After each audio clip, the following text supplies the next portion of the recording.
everybody? Welcome to another episode of Purple Insider presented by FanDuel. Matthew Coller here, and this is the recap of joint practices day number 1. The Minnesota Vikings and the Baltimore Ravens were out on the field at TCO Performance Center, pads popping. There was only one punch thrown by a Ravens player. It didn't really connect, and it was broken up almost immediately, and there were no other kerfuffles that went on today. But there was a lot of action between the offense, defense, and I've always thought that whoever plays, who gets out there with the first team, what positions they're in, it means a lot with these practices because this is the dress rehearsal for Kevin O'Connell and Brian Flores. It's not going to be the preseason game, and even Kevin O'Connell today at the podium said, we're going to do more X's and O's stuff out here in these practices than we are ever going to do in a preseason game. So we got to see a lot of action and also some interesting lineup things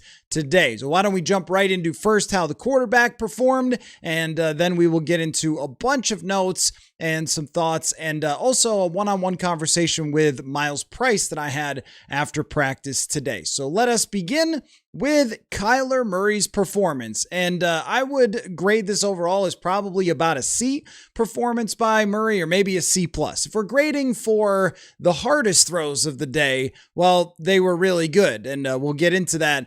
So that would up his grade, but some of the routine stuff, some of the pressured stuff didn't really work out in his favor. So we'll dive into the highlights and lowlights in just a minute. But in terms of where he threw the football against the Baltimore Ravens, he had 2 deep completions. Both of them were outstanding out of 4 attempts to go down the field today. In the intermediate, there was very little action from Kyler Murray today. And, there might have been a couple routes that went 10 yards instead of 9 yards, but there was nothing that was clearly in that intermediate area. Only 2 passes, and both of them were incomplete. One of them was a throw where both Kyler Murray and Justin Jefferson were begging for pass interference. There were a few times where, maybe there was potential pass interference. Thank you so much to Jim for the super chat. Jim, we haven't even gotten into the show yet, and you're already jumping in with the super chat. Really appreciate that, my friend. High expectations for the recap of the joint practices, I guess. So anyway, completes a couple of deep balls, intermediate stuff. They were getting very physical with Justin Jefferson, which he needs to practice, of course, because teams are going to do that in the season. They're not always going to throw the hanky, and they weren't able to complete on a couple of passes where the timing was clearly thrown off by the physical play of the Baltimore Ravens cornerbacks. Marlon Humphrey is a huge dude, and he and Jefferson matching up was pretty exciting to watch, but not a lot of success in the area of the field where Kevin O'Connell does like to have the football thrown today. So just 2 passes there. And in terms of the short stuff, a lot of under 10 for Kyler Murray. He had 13 completions and 6 incompletions underneath. So all in all, that's a lot of throws. That is 25 throws, I believe. And let's look at the highlights and lowlights here. 25 throws, 15 for 25 overall. Kyler Murray with 2 positive throws, and we'll get into both of those, and 5 negative throws on the day. So let's talk about the best throws from Kyler Murray. He started off in 7-on-7 with one where he just glided a football to his right side over the Ravens defender and right into the waiting hands of Justin Jefferson. These footballs that Kyler Murray throws with touch on them are really something to watch because it just looks so nice when he lets it go, and it's almost like you could see it in slow motion. It's almost like NFL films as the ball goes through the air and then drops right down as if he just set it right in Justin Jefferson's hands. And that happened during 7-on-7s. The Vikings in their hype video from today included that throw. If you want to check that out, it's at I think at the end. A very, very nice play. And then the best throw of training camp made so far happened today in the biggest drill. So Kevin O'Connell cares a lot about the situational drills between his team and the other team when it comes to the joint practices. This is something they are very, very interested in. It's sort of that man in the arena, everybody gather around, here it goes, one-on-one, your best versus their best. They're trying to stop you. You're trying to score a touchdown. And Murray completed the first 2 passes underneath, moved the football a little bit. And I want to say they're around the 30-yard line. Drops back to throw. Justin Jefferson is running a deep crossing route, and Murray gets a little bit backed up in the pocket and puts it up in the air, and Jefferson runs by his guy right in the end zone, middle of the end zone, right into his mitts. Flawless throw, terrific catch, great route running by Justin Jefferson to just fly by the Ravens defender for a long touchdown. So these 2 connections between those guys have happened on a pretty regular basis, where Murray just puts the ball up in the air and says, Justin Jefferson, go get it. But this one, I mean, you talk about dropping it in the bucket. They used to do a drill. I don't think that O'Connell believes in this one, but they used to do it when Gary Kubiak was here, where they would actually have a bucket in the back of the end zone and the quarterbacks would be trying to throw the ball into a garbage can. If that was what it was for this play, if there was a garbage can sitting in the back of the end zone and Kyler Murray had thrown it up, it would have dropped right in the middle of it. I mean, it just could not have been any better. So his best throws of the day were outstanding. His 7-on-7 overall was pretty good. The 11-on-11, though, was shaky, and that's where a lot of the negative throws come from. There was a pretty a good amount of pressure that was put on by the Ravens. I mean, this is going to be under Jesse Minter, an aggressive defense for the Los Angeles Chargers. They got some former Los Angeles Chargers defensive coordinator Jesse Minter for the Baltimore Ravens, putting a lot of pressure on. They've got some good defensive tackles. They were pushing the pocket back. And anytime you're facing a team like this full speed for the first time all summer, I think everything gets sped up. That's why almost every time, whether it was McCarthy or whether it was Sam Darnold or whether it was Kirk Cousins, anytime there's been a joint practice, the first day of joint practice is a little more shaky for the quarterback.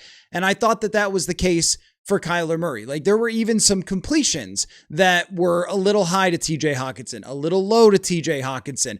There was a slant to Jordan Addison that was just totally inaccurate. And it's one of those step back, hit the back foot, one that in practice throughout the summer, they have repeatedly hit bang, bang, bang to Jordan Addison. But on this one, there's another team out there. They're playing physically. The timing was off. The accuracy was off. And thought that there could have been a couple of penalties thrown, but I don't know if the referees are doing it, if it's borderline. They're probably only doing it if it's absolutely egregious. So there were just too many instances of the football was not thrown accurately. The timing wasn't perfect between the wide receiver and the quarterback. And some of these balls, if you're going to throw underneath and complete it, they've got to be more accurate to create yards after catch, because there were 2 different times. One where Hockenson went up and caught it, where I think if there's a real defender there, he's taking him down after about 2 yards because he kind of had to reach out for it and lose his momentum. And another one where he had to go to the ground. And again, you're probably gaining 4 or 5 yards. These are just not what they're looking for on those plays. They're looking to get it in the hands of Juwan Jennings or TJ Hockenson, create some yards after catch opportunities with their underneath stuff.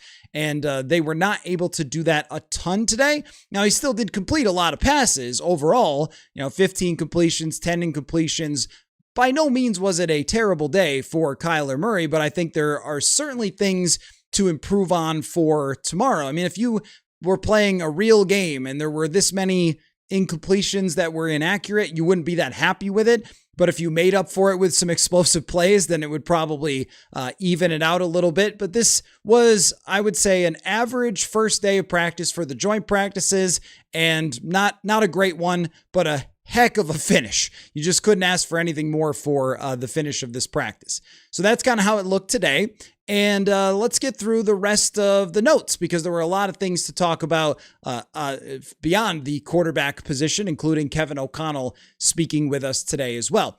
J.J. McCarthy took all the reps with the QB2 with the second team. I did not see Carson Wentz take a single 11-on-11 rep. So the development opportunities for J.J. McCarthy continue. And Kevin O'Connell did say when he was at the podium, he was asked by Kevin Seifert, is J.J. McCarthy the backup quarterback? And he said yes, and he's taking all of the second team reps, but there still should be a competitive environment here, and he did not close the door to that changing. So the way that I interpreted it, it was basically JJ McCarthy has to still continue to show him and prove to him that he deserves to be QB2. And it feels a lot like JJ McCarthy is competing against himself. That's the way I would put it, is because they already know exactly what Carson Wentz is. They know what he can do.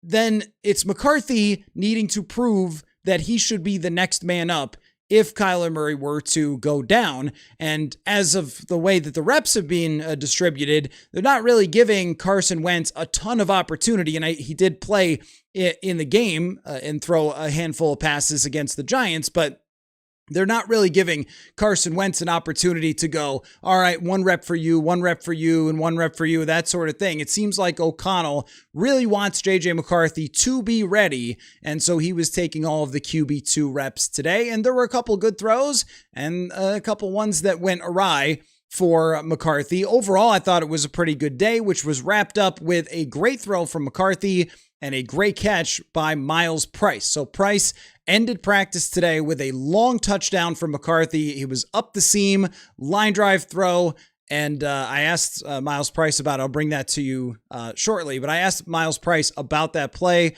and he kind of described it to me. It just has been really remarkable to see Price, how often now he is making plays. He had 2 of the best catches of the day from McCarthy, 1 in 7 on 7s, 1 in the situational drill, and didn't see a lot from Ty Felton. Had a good one-on-one rep, which I captured on video. I did take a couple videos to show you guys what it looks like from where we're standing, just so you get a sense of kind of how I'm seeing these things. But Price just stepping up day after day after day. I did think that Jordan Mason had some good runs today. The run scheme looked all right. And sometimes these practices with the run can turn into a little bit of a mess. Like the handoff somebody, there's a bunch of bodies flying everywhere. Who knows what would have actually happened? Because everyone's trying to hit each other, but no one's trying to hurt each other. And no one's trying to actually tackle the running back. So you're not really sure, would he have broken a tackle there, whatever. But when a gap is created and someone just runs right through it, that's when you know, okay, no matter what, that would have been a positive run. Definitely Jordan Mason had a few, and I just can't stop talking about how much quicker Mason looks from last year. I thought he looked good last year in training camp, and we commented on, wow, this guy, for a guy his size, looks pretty nimble, but he has looked even quicker this year with the cuts that he's making and the speed that he's playing at. So the expectations, I think, continue to rise for Jordan Mason, who did average 4.8 yards per carry last year, and we should expect him to be a good running back anyway. It's just that the offseason work is showing up in these practices. Also, Damon Claiborne had a good run and fumbled at the end of it. I'm not sure if someone just batted it out of his hands or not, so wouldn't make too much of that, but technically that did happen. But he had a good run in there and got a fair amount of work in the backfield. We're still not really sure where Damon Claiborne stands. I think that what they're trying to do is just get him on the field as much as possible and develop him as much as they possibly can. Get him a ton of carries in the preseason game, get him a ton of carries in this kind of environment, and just see where he's at. Can we use you? Can we put you in a role? Can we give you the football in a certain situation? Can we bump you up on the depth chart? Because Xavier Scott is a trustworthy running back, but Claiborne has something special to his game. So I think they're trying to evaluate that, and we saw that today. So that's pretty much that for the offense. And I saw a couple of you in the comment section are wondering, I didn't put it down in the notes, but I will tell you that there were no errant snaps today from Blake Brandel. There's progress. And Kevin O'Connell did not shy away from this when he talked to us before the beginning of practice, and he's going to talk again tomorrow. He did not run away from the fact that Blake Brandel has had some issues with snapping. And what he talked about as the explanation is there are certain plays where you're snapping it and you have to get to a place very, very quickly. There's some, you're identifying a game up front, you're going against somebody who is right over your face, or on a run play, you've got to do a certain thing, get to the outside shoulder of the defensive tackle, you're firing off the ball, which they've talked about a lot. So that can make the snap kind of go one way or the other, or up or down. And it essentially sounded like, get your bleep together. It was the interpretation, which, was said more politely by Kevin O'Connell, but get it together. And he said, we've got time, but we don't have that much time when it comes to Blake Brandel fixing the snap issues. And I feel the same way. I brought that up on the show. Like, okay, I'm ringing the bell. Like I'm pushing the button, not maybe panic, but an alert button. This is an issue. And it was not today. So if they can make it 2 days in a row for Brandel, then that would be some progress, because we haven't had too many days in a row where he has not had an issue. And the Vikings did bring in a offensive lineman today. I don't know how serious that is for someone potentially making the team, but they did do that. In terms of the defensive side of the ball, so I'm trying my absolute best to watch both, and it's a great situation to see both, where the Vikings have put us right in the middle of both fields. It's awesome. You look over here, Murray runs a play. You look over there, you see the defense run a play. So I'm trying to dart back and forth, and also conferred with some colleagues on the defensive side. So it sounded like a great day, looked like a great day for the Minnesota Vikings defense. They were throwing off Lamar Jackson with the blitzes. Everybody was arguing about, would they have sacked him? Would they have not sacked him? Which kind of tells you how often they were getting to Lamar Jackson. And when we talk about this defense and the different, because this is the nature of the game, the different players we're not sure about, well, what about this guy? What about this position and so forth? And then you see Flores, even in kind of 3/4 mode where you can't crush the quarterback, they just get there. These 5 offensive linemen cannot deal with what Brian Flores is throwing at opposing quarterbacks, even when it's Lamar Jackson. And he didn't play great against the Vikings when he was here last year, and he didn't practice well against them today. So I didn't do his numbers, but if they did over there on the Baltimore Ravens podcast, they were probably like, geez, Lamar had a pretty tough day today, because I saw Cashman back there a lot. I saw Van Ginkel. I thought Dallas Turner, every time I focused on him, was doing something over there. Turner has had a very, very good training camp, took it really to heart, his position that he's in. And you could see that with the level of competitiveness that he's brought to practice this year. And I thought that it was just a really strong day for the first team defense overall. And there were a few runs that got through because this giant monster named Derrick Henry was plowing through. And the Ravens are always going to be able to run the football. Another guy that I did want to bring up was Levi Drake Rodriguez. It was, I thought, excellent today, rushing the passer, stuffing some gaps in there. Levi Drake has developed really, really well. And this was a draft pick that they sort of beat the bushes for. I mean, Texas A&M Commerce, they saw Levi in a bowl game, but it wasn't even like the Senior Bowl. It was the Honolulu Bowl or something. I forget exactly what it was. It was one of those that you don't get too many NFL prospects from, not the Senior Bowl, not the Shrine Bowl where you get a lot. This was a next one down. And he was a 7th round draft pick, and he has just developed and gotten better and better and better, and was looking very ready for the role today. Also, Jay Ward had a great day, got in on a blitz, and then after that almost intercepted a pass that was a deep shot down the field. He jumped up and made a play on it. Jay Ward is another guy, another development. And this is, I thought about, I don't know, just like, can Kwesi draft? Why aren't people talking enough about how great Kwesi can draft? Because Levi Drake Rodriguez, Jay Ward, Dallas Turner, these are the guys who are stepping up. And it does turn out that development is a thing, and it takes time sometimes. I'm not saying that history should be rewritten on the drafting or anything like that. I'm just saying that some of those players that you had to wait for are now starting to get there, and we've seen that from Ward, Rodriguez, and Dallas Turner. Caleb Banks took a ton of snaps today. I saw him out there a lot. Now, I did not see him out there a lot having a ton of success, which we could go into that whole thing about, what did we just talk about? We just talked about the development that's going to have to take place.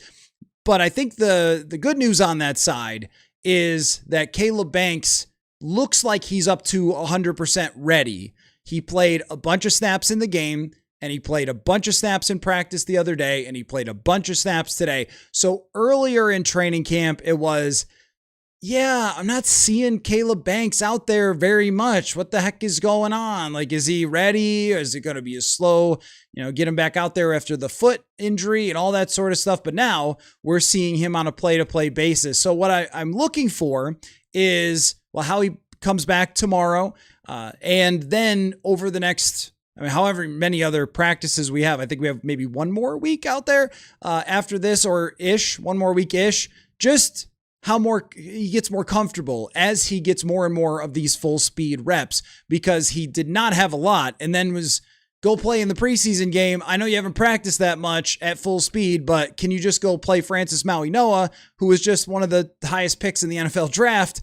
I mean, right there, that's where we talk about patience, but I thought that, the Ravens kind of took care of him a bit today, but he's just getting more and more opportunity to develop. Dominique Orange out there quite a bit. I think that he has a better chance to play more right away when we get to the regular season as a rotational player for those other guys. But Ty Ingram Dawkins out there, Jalen Redmond, just a beast making plays today as well. But you guys already know that. And two other guys mixed in a little bit with the ones, just for a couple of reps. But anytime that happens, you're going to write it down because it is the joint practices and it does matter. And that was Elijah Williams, who really impressed in the preseason game, has developed pretty nicely. Another guy that's an undrafted free agent. And then Charles Demings got a couple of reps. And I am starting to wonder if Charles Demings is cornerback 3, if he will be in, if they play in the nickel, or if it will be James Pierre. Pierre would be the guy that they trust more, but Charles Demings has made his case that, the stuff we're telling you, this is what, when he was out there for a first team rep, it's like we kind of look around a little bit like, okay, this is when it's serious. This is when they're not wasting those reps. They're very intentional about them. And I didn't see anybody banged up, and he's out there. So that says a little bit about him. So there you go. There is your complete rundown. Very interested in your questions and comments. And I see you guys already putting those in the chat. You know the story. So we'll get to those shortly. But I did want to share a couple other things. One is I took this picture in the middle. That is Randy Moss with Calais Campbell and Jason Matabike. And it was really, really cool. I mean, Calais Campbell, all-time legend. Randy Moss, all-time legend. Moss spent time, he was everywhere. He signed autographs for Nolan Teasley's kids. He spent some time chatting with Kyler Murray. I mean, Randy was all over the practice field today, and we were all kind of huddled around waiting for Kevin O'Connell to come out, and then everyone sort of stops talking at once.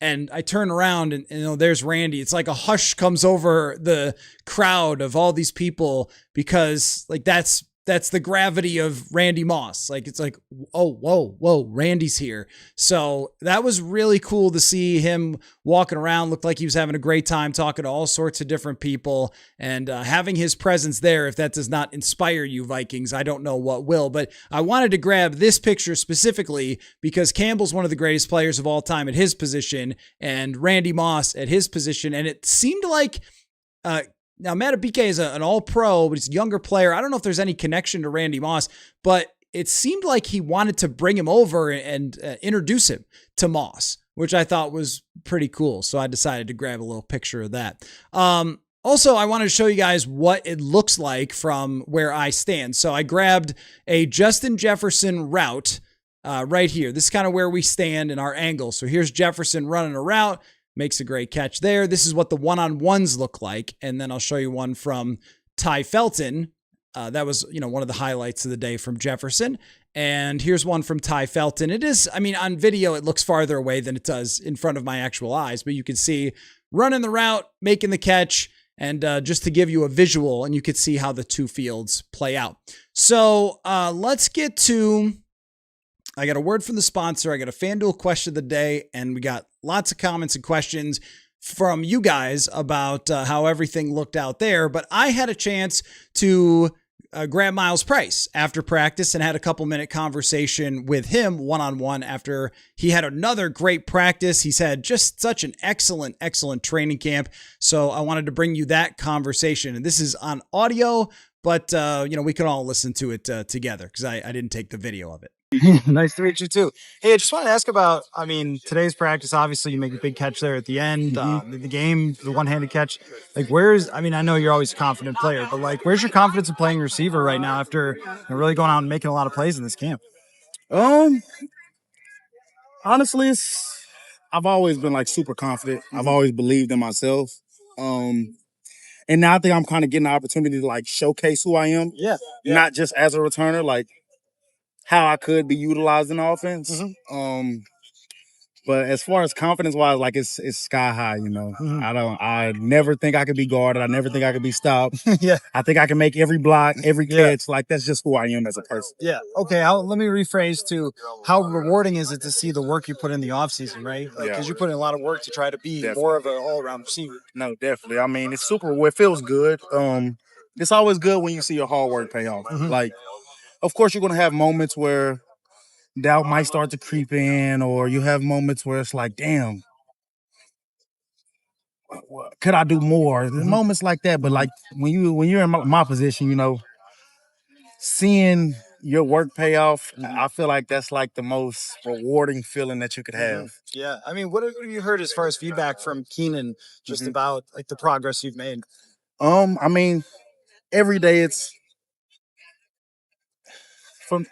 from him. Every day it's more like keep going, continue to stack days. Like he's not one of those guys. Of course he tells me like you're doing a great job right now, but like he's also one of those coaches. He doesn't want you to get like too hot, or he don't want you to be too low. Like keep it even kill. So each and every day he's kind of telling me like, come on, you got to do it again. You got to stack days again. Like it's in my position, it's never enough. You know what I'm saying? Like you got to continue to grow and show that you can do more. Is there one particular area for you that you feel like this is the one spot or one part of this job where I have gotten so much better? What area would that be? I would have to say being in the offensive year, it allows you to really understand the offense more. Sure. So I think that's where I've gotten better at. But also just route running. Like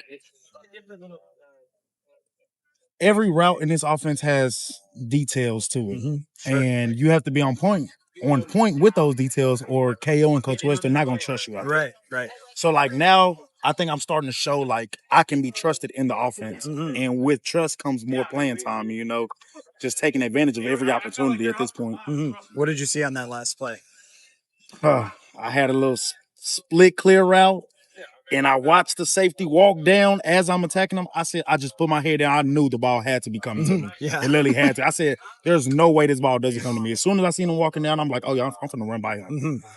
Are you a guy that when you were like 5 years old, you were a playmaker in football? It just seems very natural to you. Definitely. As long as I've been playing football, I've always been like one of the best, if not the best player on the team, honestly. For sure. Well, thanks for taking the time, man. Of really course. appreciate it. It's cool to see, the progress. Thank you. I appreciate it.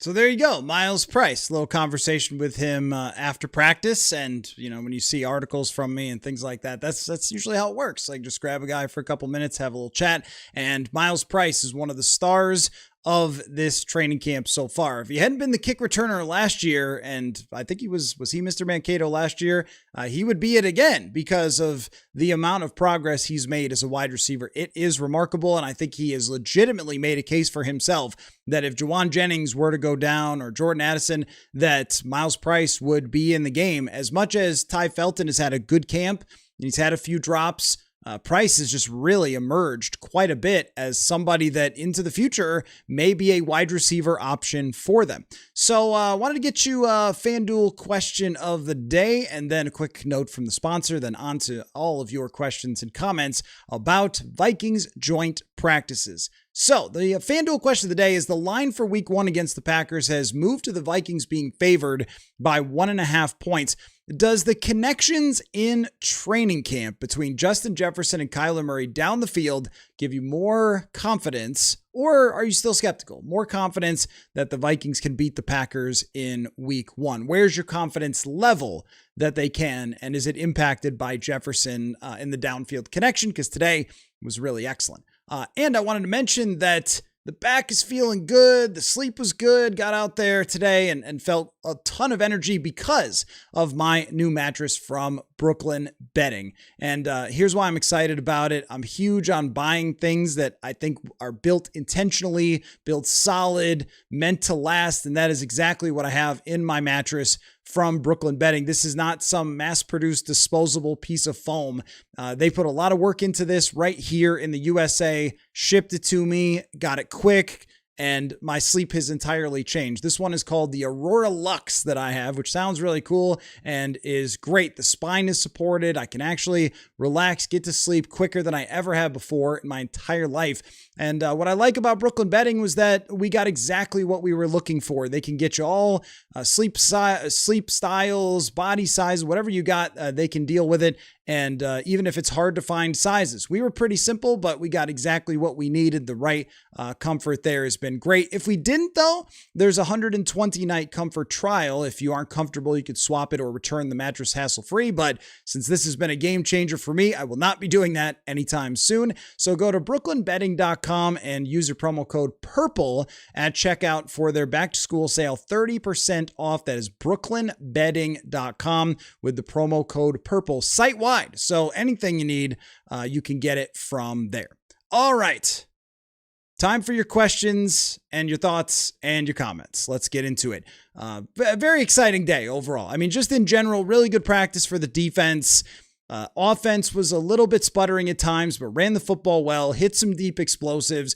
If it was a real game, you'd be happy with a lot of performances and probably say that Kyler Murray maybe needed to be a little more sharp at times and deal with the pressure a little bit better at times.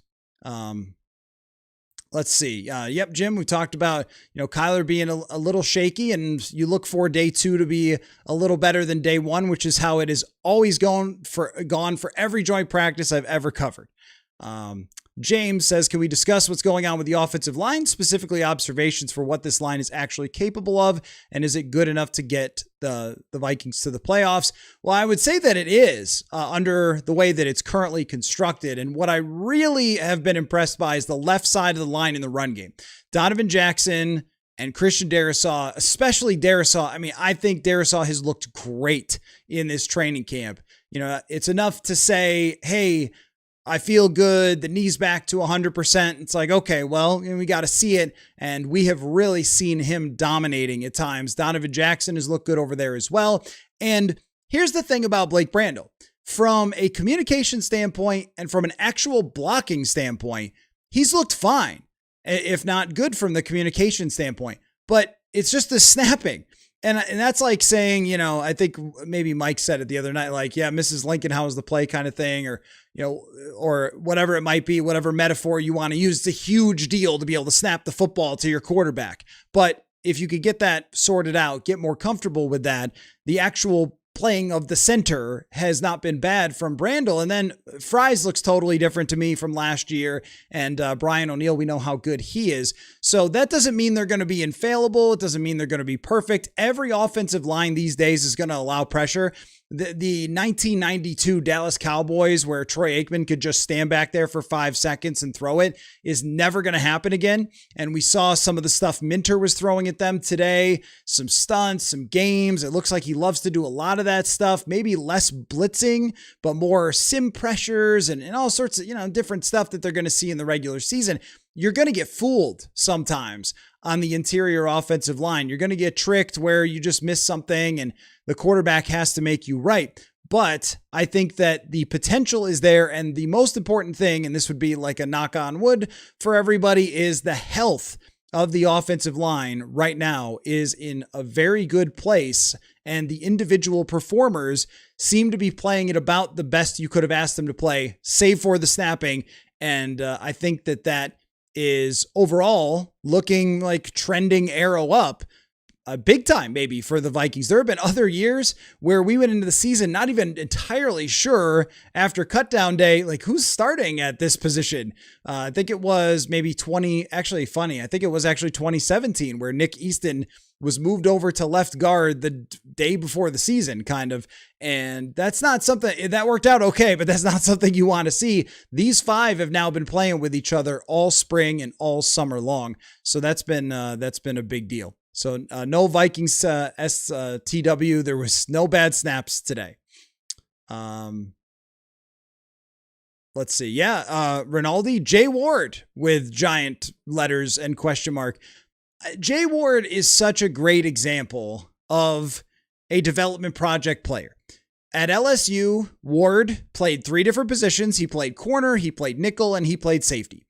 And anytime we see that going into the draft, we go, Flores, I know you saw it too, that this guy was playing multiple positions, but there are times where you go, well, yeah, but he's sort of a master of none type of player. Is he really a great prospect? And Ward grinded away on special teams, week after week after week, nobody really paying much attention. And then last year he gets in the game early and performs pretty well. And we talked to him after practice and he pretty much said last year things really started to click for him and he started to understand the defense and how it works. And once you get it, you really get it. He is a physical player. And this is the thing, we focus on a lot, speed, how high you can jump, all that sort of stuff. But it's football still, and a guy who plays with that level of violence, not just the hit on Jackson Ward. You go back and watch him last year, and you watch him blitz today, he plays aggressively. And so you can tell, I think, from Flores' comments as well, they've been very, very happy with the way that Jay Ward has played, and it showed up on the practice field quite a bit today. It was mostly for the first team. It was, him playing in the nickel, but then also mixing in nickel corner. And it was Metellus and Theo Jackson.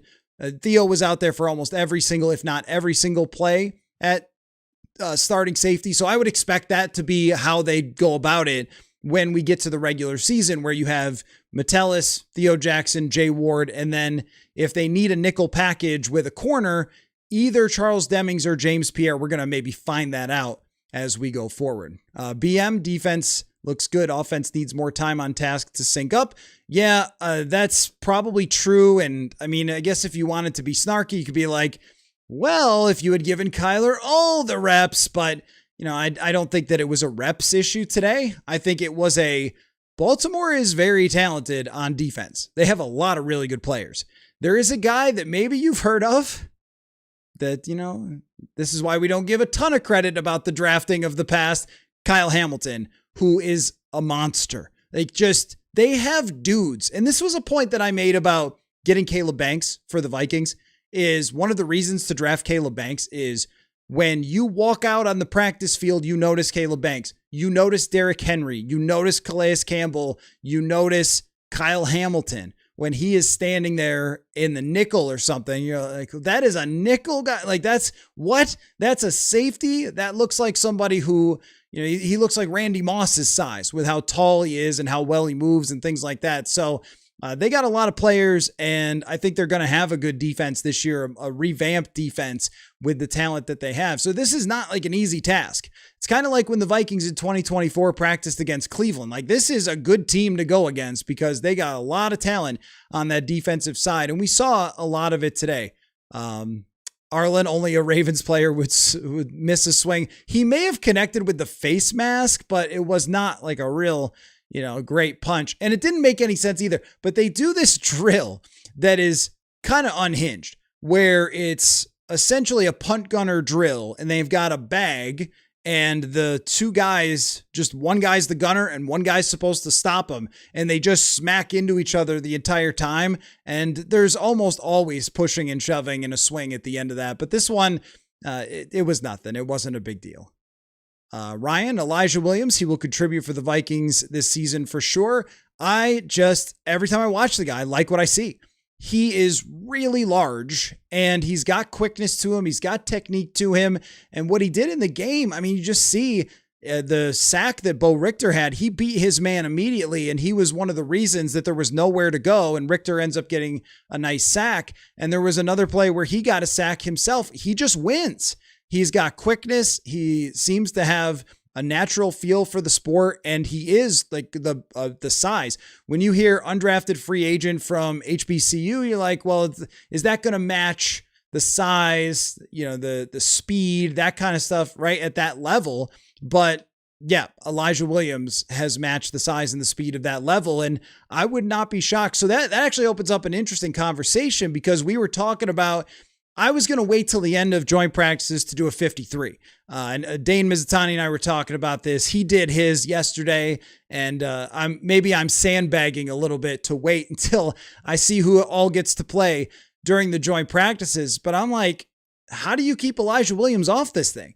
But I mean, are you keeping Isaiah Loudermilk also? They already moved on from Eric Johnson to bring in this offensive lineman, but are you moving on from Loudermilk when he is the veteran? They don't have almost any veterans in that room. So do you want, does he end up going to the practice squad? If you cut Elijah Williams, there's not a lot of people who get picked up, but his tape over the preseason or the last 2 years has been very good. So if he ends up getting cut, can you get him through to the practice squad, or would someone actually come pick him up, because he has shown a lot? I think I have Williams on the 53, but I'm going to have to work my way through it. Vikings TW, Williams is an interesting case. Looks like he's added to his frame. Legit dominated in college. I mean, his numbers in college are outstanding. He played in the HBCU bowl game and had like 8 pressures or something crazy, and that's how they ended up giving him an invite. And then he just shows up and starts balling. It's like, they have done a really good job. Myles Price, undrafted free agent, Jacob Thomas. There was a couple players we talked to today, Byron Murphy Jr., Isaiah Rodgers, and they've been really impressed with Jacob Thomas, who was with the second team unit today. He was playing second team safety, deep safety with Jay Ward. So Ward was taking first and second team reps. He in both positions, and then big nickel, and then in the regular safety spot. Everyone's been impressed with Jacob Thomas. It's like, you need to find these guys if you're going to win, and Williams seems like he is one of them. Rio, if someone offers a third for JJ, should we pull the trigger? I think a team will get desperate. I mean, if you watch the Cleveland Browns preseason game, you'd be pretty desperate, and you'd maybe be considering giving a third-round draft pick. After what I've seen over the last couple of days. Now, the preseason game was pretty bad, but it was only a couple of throws. The overthrow is one of those where you go, yeah, I don't know if things are ever going to change. And even today, like, there's some really good throws by McCarthy. No one has ever denied that. I mean, no one has ever denied that the talent is there to make these throws. It's really the touch, the timing, the consistency that's problematic. And you saw that in the preseason game as well. And it hasn't really turned itself around, but I would not be considering trading JJ McCarthy at the moment. I mean, I think that what he's shown since he was relegated is he's had good practices. He had a good practice on Monday. He had a good practice today, 2s versus 2s, but still, I mean, closing out that situational drill, and he runs down there and celebrates with his teammates. Oh, I forgot to mention. Oh, I forgot. I was going to get super snarky. Can you believe I missed an opportunity to be snarky? After Murray threw the touchdown to Justin Jefferson, he ran all the way to the end zone and celebrated with his teammates. It's possible, folks. It is possible. It's fine. JJ seemed very excited to make the play and has been engaged. And, it's not like he's been perfect in these practices, but he hasn't looked different. He hasn't looked like he's just moping, going through the motions. And the fact that they used him for all the QB2 reps and didn't use Carson Wentz at all, that's not an indicator about week 1. It's still possible that O'Connell could have Carson Wentz as QB2. But the fact that they did that today, I think, says that McCarthy has continued to be locked in after not getting the starting job, which was really, really important, I think, to his development and progress, and important for me as will they trade him or not? Because I would not be trading someone who could play quarterback for you and potentially win a game or 2 or 3 or 4 if you needed him to. I think that still he's behind where he needs to be a starting quarterback over 17 games and win in the NFL and be successful and lead a top 15 offense. I don't think he's there yet, but I do think he could go out there and win 2 or 3 games if you needed him to. Definitely with his arm, his athleticism, and so forth. I would prefer to have that. I think that the Kyler Murray is injury prone thing is overstated. He did play, was it like 32 games in a row or something before he had the foot issue and then was going to come back if not for Cardinals. And Tyler Dunn, by the way, did report that Jonathan Gannon wanted to play Kyler Murray, and the up top said, no, we're going to keep playing Jacoby Brissett so we can draft Jeremiah Love to get him hurt in the preseason. That's the Arizona Cardinals. But I think you want to have a backup quarterback where if there was something that cropped up with Kyler Murray, that you could play him for, 4 or 5 games.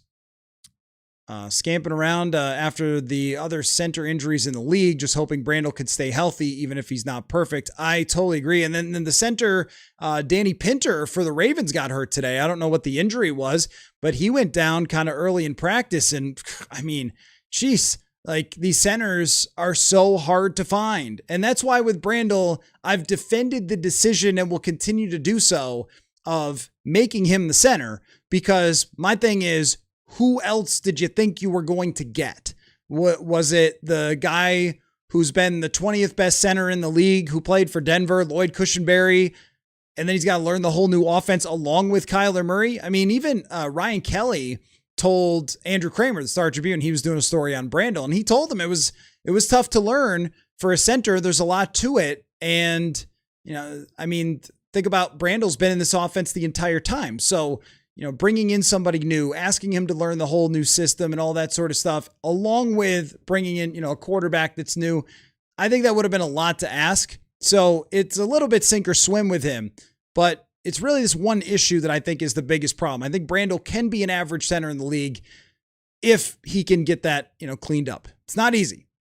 Rich says, must say the draft class and some older picks are actually working their way to a roster spot. This just shows that if a player isn't special coming out of college, it takes time to develop. I 100% agree. And it is one of the hardest parts of like doing the show and forming opinions on a daily basis about stuff, is that the content schedule for myself and the rest of the NFL, where we're covering every single detail all the time, every single player.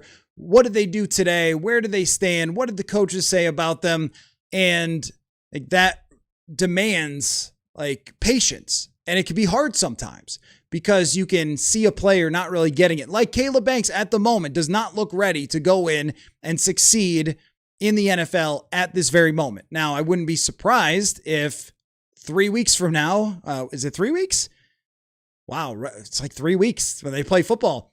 If he plays only a handful of snaps and has a couple good reps, and then you're like, okay, we'll see where it goes. But what's the reaction likely to be is, oh my gosh, they spent a first round pick on this guy who can't play. And it's like, we have to take deep breaths sometimes.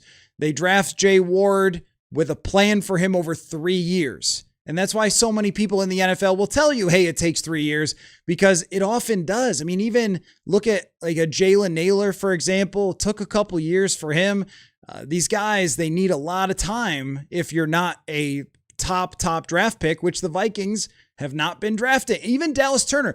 People would say, well, they traded all this for Dallas Turner. He's got to be amazing right away. It's like, wasn't he the 17th overall draft pick? Like, he wasn't number one.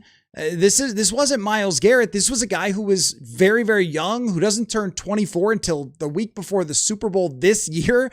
Like, we need to be patient. And I know it doesn't always work out for you. And I say this endearingly, you front office nuts who like, well, his rookie contract is almost up. And I get it. But it just doesn't work that way. And we're seeing the fruits of some of that now. And it really stood out today how many young players, Levi Drake having a good day as well. Jalen Redmond is still a less experienced player. This is only his second year as a full-time starter. He's out there looking really good. Mike says, Jets, one weakness is physical cornerback play, been a consistent problem for him. That's why I struggle to put him as the best receiver in the league.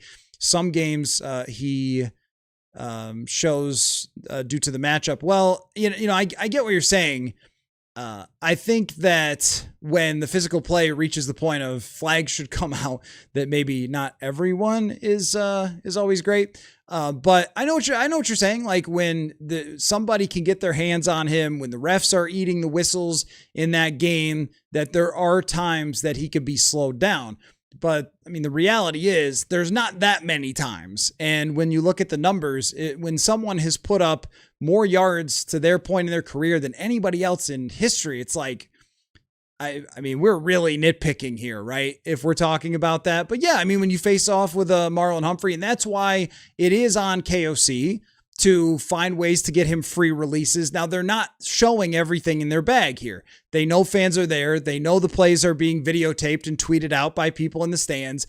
They're not doing everything. It's a lot of, and this is maybe one of the reasons why it's hard, there is a lot of like, all right, you're just lining up on the outside. We're not going to show you all of our motions. We're certainly not going to put our signals and stuff like that from the quarterback on tape here. So it's one-on-one.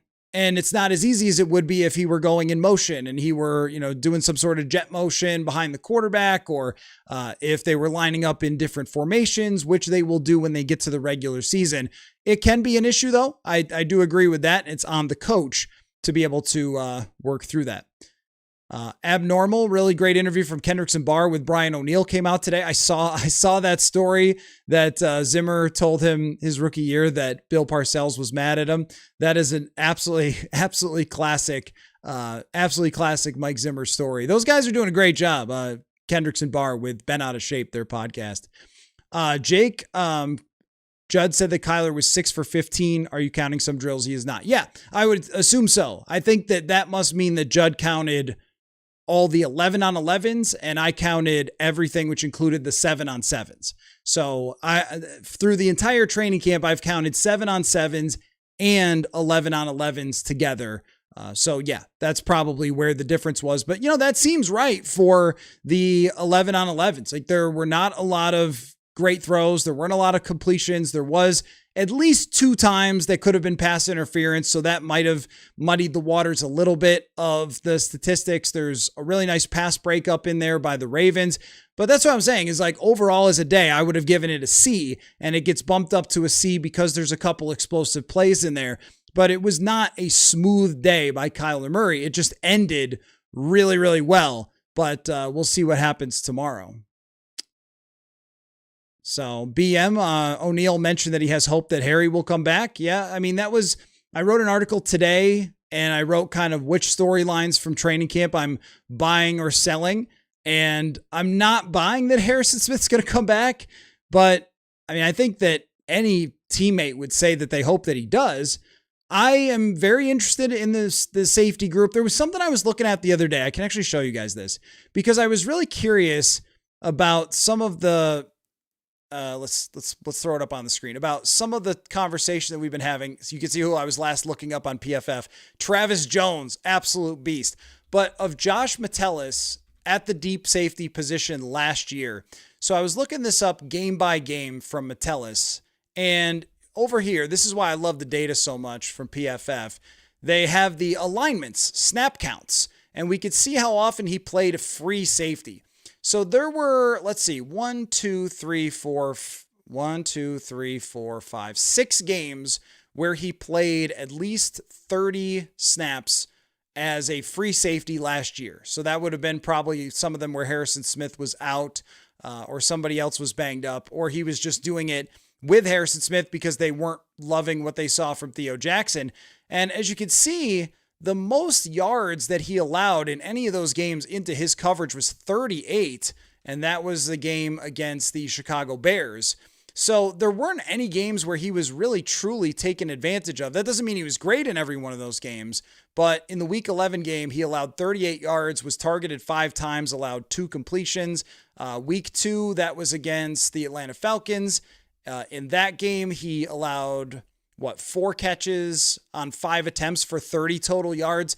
So they really actually didn't hit him with a lot of big plays when he was at free safety. And I was asking today, I was asking Isaiah Rodgers about, there we go. fan chat back there. I was asking Isaiah Rodgers about like how the blitzing changes things. And one of the things that these guys have talked about is like it kind of funnels what the opponent can do. They can only do so many things when there's blitzes and pressure oncoming. So if Metellus, who last year when he did play free safety, if he can manage through that when he has to play back there in those two deep looks, and he can deal with a lot of hot routes and come down and make tackles and stuff like that, rather than some of the deep shots, because they do have two corners who are capable of staying with receivers down the field, then they can survive it. Then they can get through it. I don't think that it's like concern level midnight at the safety position. I just think that there's questions. Like Jay Ward, we've been very impressed with, but we haven't seen it over a full season.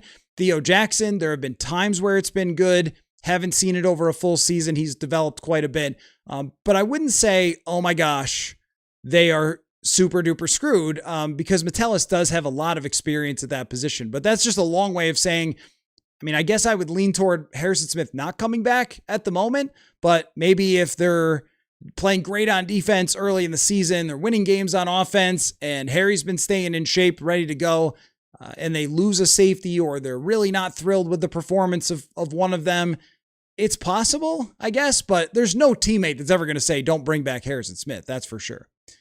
Scamping Around says have a lot of confidence this year in the offense with Murray at the helm. This practice today did not look like one where you would have said, wow, I have a ton of confidence. But I think that as we've grown with the sample size, where the confidence would come from is the connection between Murray and Justin Jefferson. And the more that I've seen Murray throw the ball down the field, and I was having this conversation with Robert Mays, who's visiting today, a lot of people out there, a lot of national media people out there today. And Robert, who's on my book, by the way, I think on the front. Yeah, he endorsed it. That was cool. But we were talking about downfield passing and how a lot of times it is the wide receiver who either makes or breaks it. That teams that have great downfield wide receivers, think about the Greatest Show on Turf with Kurt Warner. Then he goes to the Giants, doesn't play very well, then goes to the Cardinals, and he's got Larry Fitzgerald. And those guys are all catching balls, the great receivers downfield, because he was somebody that put the ball out there for them up in the air with good arc on it to go get it. And I think if you have that Murray can execute the underneath stuff, and at least that makes you a more kind of complete offense. BM, every time the Chargers are mentioned, another one of their starters gets hurt. Yeah, I know. My bad. My bad. Yep. Rich, love the show and all the guests you bring on. Have you ever thought about partnering with someone to expand like Dane? You mean Dane Moore or Dane Mizutani? Because I'm a huge fan of Dane Moore. I'm going on his podcast, actually. I was like, are you sure? I'm a WNBA fan for sure, but I don't know the Wolves like he does. If you don't listen to Dane Moore about the Wolves, you absolutely have to. But yeah, I mean, for a year, I worked with Sam Ekstrom a while back, and that was an awesome experience. He went to Locked On. So I don't know, like I really like doing things the way that they are and mixing and matching a lot of different people from the beat and a lot of different people from around the NFL. So I think that'll be kind of the case for now. And, you know, we'll see. If you guys give a bunch more super chats, I'll hire someone. How about that? Mike says, for as much as KOC talks about situational drills, it feels like we aren't good in the red zone or third or fourth down during KOC. Curious if the stats back that up or not. Well, let's see. If the computer does not get melted by Pro Football Reference, we can go look it up. But we can't really look at last year because that just is all muddied by the quarterback situation. So let's take a look where they were in 2024. That'll probably give us a better sense. 2024 on third downs, they were 12th best in the NFL on offense and then 19th in the red zone. So some definite issues there with being able to run the ball into the end zone. I think we know where that comes from. In 2023, well, that's tough, but they were 28th in 2023. They had Josh Dobbs and Nick Mullins playing. So how about 2022? That's the hard thing about these sample sizes. Like since this year or whatever, but they didn't have quarterbacks. 2022, they were actually really good in both areas. Third down, they were 12th, and red zone, they were 8th. in 2022. So I guess I would say that when they had quarterbacks who could play, they were reasonably good, but they were not elite very often in either one of those areas. I mean, I'm not really surprised that they were better in 2022 because they had Dalvin Cook in the backfield that, he draws a lot of attention and was still decent at football at that point and could get into the end zone. That's where I think the biggest difference is for those numbers, that the third downs, they have not been able to run the football to get first downs. They have been as bad as it gets on 3rd and 1 or 2, where I think that's the aim is to change that. And Scamping around, bringing up a good point that said my jaw dropped when I saw how big Bredesen is. Reminded me of Kleinsaucer. Hopefully he can catch a bit better. I don't know how often they're going to throw him the ball. Max Bredesen could play. I'm ready on that one. We're still asking, well, Dominique Orange, Caleb Banks, Demings shows a lot every single day from this draft class. I am confident that Max Bredesen can play. He is a very physical player, very high IQ. He seems on point where he's supposed to go with his blocking assignments when he's out there, and he is a massive dude. This to me it's an edge. It's an advantage to have a fullback who could be that physical and line up in different spots. At one point, I yelled out in the media tent, he's at the sniffer position, which, I mean, if you don't know what that is, that must sound really crazy, like I was having a heat stroke. But the sniffer position is kind of when the fullback lines up behind the tackle. And I think you can figure out why they call it the sniffer position. But it's like, instead of just sort of making it a strong or a weak side, but like right in front of the running back, it's actually more of a tight endy type position. And they used it a lot with the Miami Dolphins. Just shows you how different this thing's going to be and how much the influence of Frank Smith is part of it. I think Bredesen is big on that. Sean, Grenard impressed a ton last preseason. Curious how Turner's camp this year compares. Yeah, I mean, Grenard is an established star player in the league, and I did see that he got banged up. And it made me think about, that's why you wonder about the money. And, Grenard is a great, great player and a great leader and as hardworking as anybody gets. But when you give somebody a huge, long contract, you always worry about that, right? When they're in their late 20s, early 30s. So, but, Turner looks to me, he's not as refined yet as Jonathan Grenard. I mean, Grenard was a every single day wow type player. I still see it a little more in flashes with Dallas Turner, but the consistency has gotten much better. And I think the biggest thing for Dallas Turner that has impressed me this year, that last year we saw little signs of it, but now it's like, okay, is the strength, play strength. That was something when he got here and we looked at him like, all right, his speed and his quickness and his flexibility and all that sort of stuff. He jumped up to grab a football the other day and you're like, oh my gosh, is that an NBA player with how high this guy could jump? So the skills are there, but the strength to me was lacking. And that's where when Grenard talks about those two working out together and all the effort that he's put into, I think that's where it's shown up to where he's not getting, even when he doesn't win a rep, the offensive lineman is still having to deal with a lot. Whereas in the past, I would see him lose a rep, but just non-factor. Now it's not win, but do something still. Like get a push, get a little bit of an edge, like play through the whistle kind of stuff.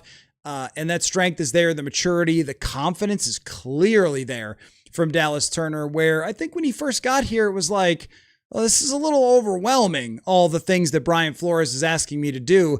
But a major part of that confidence might be just the fact that he's in the role he's supposed to be in. I have not seen him drop back. If he has, I haven't seen it. I've seen him rush the passer. And I think that he has found his home in life as a pass rusher. Mike, Mike concerned about Harrison Smith coming back and used the term turbo washed. That would be my concern a little bit as well. I mean, turbo washed is not a phrase I would likely use, but maybe I would say not the player that he was the last time we saw him. And I think with Harrison Smith, just the way that he played at the end of last year was special. And I think for him, It would have been so much better if that had ended with a playoff interception or something, right? But getting picks, knocking down passes, rushing after quarterbacks. I mean, it was really something. Maybe if he only has to play half the schedule, because last year he really only played half the schedule. He had the medical issue early in the season, came back, couldn't really play at full until, what was it, maybe after the bye week? And then we started to see the real Harrison Smith again. But what I am seeing is the other players making up the difference. And that's where Byron Murphy Jr., Andrew Van Ginkel, Josh Metellus, I think they're kind of, at least my perception and what they've said to us and things like that, it feels like, because Van Ginkel talked about this after practice one day, it feels like they're kind of bonding over this, like we need to make up the difference and we probably can't have one guy do it. So these are all very good communicators, super high IQ players. And what we saw today looked like a team that can have a top defense. So I'm not saying that, you wouldn't bring back Harrison Smith if you wanted to. It's just that I agree with you. You don't want to see the fall off. And I also think I'm interested to see what these safeties can do. KO gave JJ some nice kudos in his answer while confirming the number 2 spot isn't locked up. He did. Yeah, he did. And I am too. I am giving him credit for a practice today that I thought was reasonable for a backup quarterback to come out and give everybody work. Now, it's a very competitive environment, and it's going to be about the monotony of the day-to-day for McCarthy that he's never been through ever before in his life, which is, when the joint practices are over with, I don't even know if he'll play in the preseason game or not. I still think he should. And I agree with people who said they would have liked to have seen him play a little more the last preseason game and throw a few more passes. I would agree with that. But after the second preseason game, that's when there's kind of this lull. And we feel it, and I'm sure you guys will, in the post-practice stuff and the live shows where it's like, okay, we kind of got every box checked off. Now, can we get some freaking football? So does he still bring the same intensity to those practices and so forth, right? That's another question for sure that has to be answered. Expose, Dallas Turner looked great, it sounded like. Can you confirm? Yeah, very much, very much. I thought he had a really good day. And I know that in some ways it's like, and this guy was good, and this guy was good, and this guy was good, but that's what today looked like. Today looked like a defense that can give a lot of teams a lot of problems, especially in that front seven. We focus so much about, what about this concern? What about that concern? And we should, because those are the things that often undo teams. But we can't ignore what happened there with Dallas Turner and his development and the way that he's come to training camp and how good he's been so far in this camp. BM says line drive seam throw from JJ, one of the few that he's shown to be good-ish at. That's a good observation, BM, and you're exactly right. There are 2 throws that he is able to make that I think if you had to play him for the last 6 weeks of the season, Murray gets hurt, you're in the playoff hunt, what Kevin O'Connell would do is he would try to set up, using the run first, would probably try to set up as many of those throws as he could get. The ripped one last year to Hockenson down the seam against Dallas, it was a great throw, great catch. Sort of gave you some belief that Hockenson, can still do it there with that catch. And the deep out to his left, to his right, no matter who it is, if he's throwing it as hard as he can, 25 yards away on a deep out, he'll hit that a lot. That's most of his positive throws. So, I mean, that's the thing about McCarthy, is that sometimes if you say, yeah, there are these problems, then people will say, no, he's never had a problem ever in his life. And you're like, okay, that's weird. Saw somebody today, and I just, that saying that KOC wasn't positive enough to JJ in his commentary, and that's why it hasn't worked. It's like, no, that's not it. There are technical things that are still problematic, but also there will be other things that would say, these turbo bad, and I don't think that either. I think that there are things that he does really well, including his athletic traits, including that throw exactly to Myles Price is one that he can make with anybody in the NFL. Drop back, let it fire. I mean, that's his kind of throw. So O'Connell did adjust things last year for him at the end of the season. I think would have to make big adjustments for him to play. But I mean, as of right now, you might trust Carson Wentz a little bit more, but I think Wentz has the chance to really solidify that. Skull Shadow, need to trade McCarthy if he really is a soldier and hell-bent on developing himself and not causing problems, might as well keep him. Maybe you meant to say you don't need to trade him. If he can't be cool, then he's not franchise material anyway. Well, here's the thing that we need to think of too, is that the extremes are not necessarily covering all of the spectrum of quarterback play. So yeah, I mean, the franchise quarterback, that side of the spectrum, is very unlikely at this point that he will ever be a franchise quarterback. You get benched in year 3, you play like that in your first 10 games. The chances have gone down to a flicker at this point. But that doesn't mean you can't be an NFL quarterback. And that doesn't mean that you can't be a C+ backup quarterback, because most backup quarterbacks are probably C or worse, or a B- backup quarterback for the 2026 NFL season, and then see where it goes from there. Like that's where I would say if you have a C+ quarterback as a backup, don't get rid of them, because guys get hurt all the time. And that's how I feel about McCarthy. Backups are valuable. They get paid for a reason. Aaron, is Price a lock to play in the next 2 preseason games to get other depth wide receivers experience in punt and kick returner, or a lock not to play? Oh yeah. I mean, I don't know if he's going to play in the next 2 preseason games. They usually do play their depth wide receivers, even though they've gotten a ton of work against the other team in the joint practices. But it is possible that they would say, like, to Felton and Price, like, man, you guys put on a lot of mileage onto your bodies. We're going to have Felton. We're going to have Dylan Bell. I don't know exactly how KOC is going to handle that with the second team, because normally you would start the second unit out there. The first guys will all sit out, and then the second unit will start. So I would still kind of expect to see Myles Price. Those guys are not taking anywhere near the reps that Jefferson and Addison and so forth are taking. I mean, because I had between 7-on-7s and 11-on-11s, I had 25 throws from Kyler Murray. I mean, that's a lot of routes getting run by the first team. The second team probably ran half of that, a third of that. It just so happened that Myles Price made a catch every time he went out there. But so they're not getting the same amount of mileage. I would still want to see Myles Price and Ty Felton in the preseason.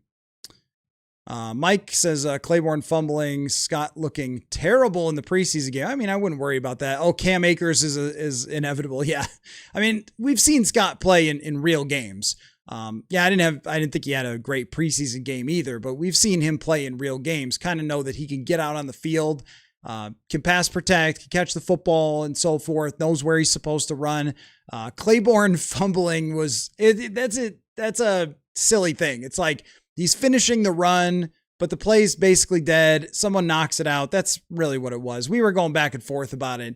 I don't know. I'm not going to call that a fumble necessarily, but Claiborne, is he ready to be a running back over a long period of time? Like, should someone get hurt for 5 to 7 weeks? That would really be the question. Like, can you put it all on Aaron Jones? Probably not.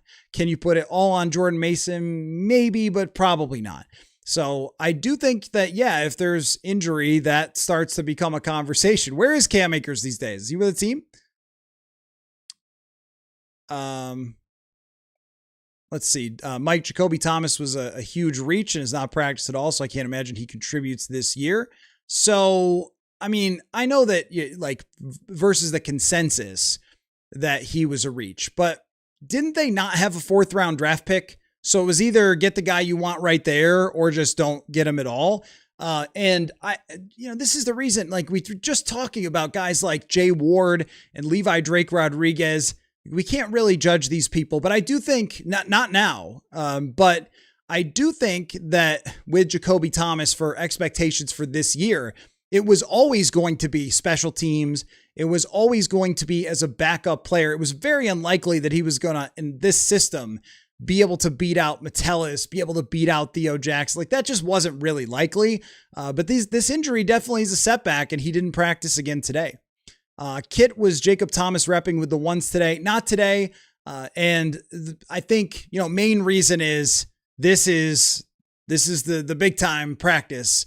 and you're going to put in all the guys that are just going to play. And that's why when I see Elijah Williams, even for a single rep, you're like, oh, okay, he's out there with the ones right now. That says something that they at least want to look at that. And Deming, same kind of thing. I don't think Thomas is quite that far along yet. He did take some first team reps on Monday, mixing and matching. That may have been just to get some people a little bit of rest from that safety group that have played a lot. But all the reviews on Jacob Thomas are saying the same thing, which is, and sometimes, you go, well, yeah, teammates are always going to praise each other, but I always look for the specifics. And where Byron Murphy today was just saying, look, this guy's really picking up the defense very quickly, and we're just seeing more and more of it. So he's somebody to keep an eye on for sure as they go into another preseason game, and playing with the twos for an undrafted free agent does say a lot. Like, they could have just grabbed some other safety who's been around or is on some other team or something and got cut. Who knows? They could have just grabbed somebody else, and they're taking every look at him. So there's some intrigue there, but no, he was not with the ones from what I saw. Mike says desire to trade McCarthy is that you move a decent chunk of salary and maybe get a nominal draft asset. Yeah, I mean, and that's fine. If it's a third, I'd be very surprised. Fourth is what Trey Lance went for. Okay, a fourth, that's great to have. And I'm sure Nolan Teasley would love to have another draft pick that he could potentially move up if they need to go get another quarterback. But you also miss out on someone who could potentially save your season. And that is not disrespect to Carson Wentz, who did a good job last year, winning 2 out of his first 4. I think we know the 5th one he shouldn't have been playing, so just call it 2 out of 4. That's what you look for with a backup quarterback. Can you go in, win a couple of games, be 500 and survive through the season? But I think if JJ McCarthy can continue to practice the way that he's practiced and give them confidence that he is the backup quarterback, then you would think, well, if they needed to play him for an extended period of time, or even put him in halfway through a game, if they feel really good about that and they could put him in halfway through a game, there's just a little higher ceiling on that than maybe with someone like Carson Wentz, who has limitations with mobility and who also, is on the older side and so forth. So I think the best possible scenario is that even if you get Kyler Murray hurt, even if JJ McCarthy went out there and got banged up, then you could go to Wentz, or even if you had Wentz as your QB2, you could still go to McCarthy. This is something that I used to not talk about at all with Kirk. Really, truly would not talk about it all. It was like Kirk always stays healthy and the backups are terrible, and we're just not even talking about this. But now, Murray, though I don't think injury prone is fair, has not stayed healthy through his entire career, and neither have the other 2 guys. So you are in a position too, as Kevin O'Connell, where you can't just, our quarterback got hurt. We'll just mosey on to the end of the season. You're not in a position to be that way. And of course, the Wilfs have never wanted it to be that way anyway, as we saw in 2023. We need a pie chart. We need some Demings news. He did have a tough rep against Jacoby Lane, who looks really impressive. And Lane won that one. But, Demings, I think, looked fine from what I saw of him today. I wasn't watching a lot of the second team defense, though. I admit that, because I was watching on the offensive side. The starters, I was trying to see as much as I possibly could against Lamar Jackson. But once the 2s were on with the defense, I was kind of looking the other way against Snoop Huntley of the Baltimore Ravens. So I didn't watch a ton of his reps today. I'll try to do what I can tomorrow. But the fact that he was in at all, even for a couple reps with the ones, sort of shows you they're serious about potential cornerback 3 and the development he's had, because otherwise they wouldn't put him in there. Aaron, the Vita Vea dream is gone. Today was one of those days where we were just waiting on camp, right? Or something to happen. And we had a conversation for an hour about whether the Vikings should try to get Vita Vea. And Joker, who's not here tonight, but is often in the comments section, he wants to go for it all the time. Why don't we make that trade? Why don't we get that guy? Why don't we get Dexter Lawrence? Why don't we go for it? If you saw today's practice by the defense, you might have been like, make a move, do something, Teasley, go trade for a star. But yes, Vita Vea did sign an extension that's going to get him some extra money to stay with the Tampa Bay Bucks. They have high expectations. You know who they remind me of is kind of like 2021 Vikings, where they've reached the end of the road with their coach and they're kind of desperate and they have to do stuff like that, it's a better viable long-term strategy for the Tampa Bay Bucks to trade away Vita Vea, let Baker Mayfield play out his contract, let him go, draft a quarterback. It's just a better strategy. It's not a really great team. They have a lot of younger players. Their older players have sort of moved on, but Vea is a guy that you don't let out of your building. So, yep, the dream is dead. That's too bad.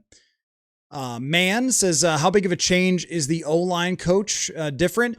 It's a very different approach. I think that if these gentlemen were emotionally sensitive, then they are not having a great time with Keith Carter. I think that he is, and they're not. They're not. They're pros. They're not emotionally sensitive. But I think that the coaching is a little bit more on the aggressive side, and that is seems to be the main theme, is coaching it more aggressively and playing more aggressively than they have in the past. I thought when the Vikings offensive line was healthy last year that they were very good. They were good against the Ravens. They were good against the Bears.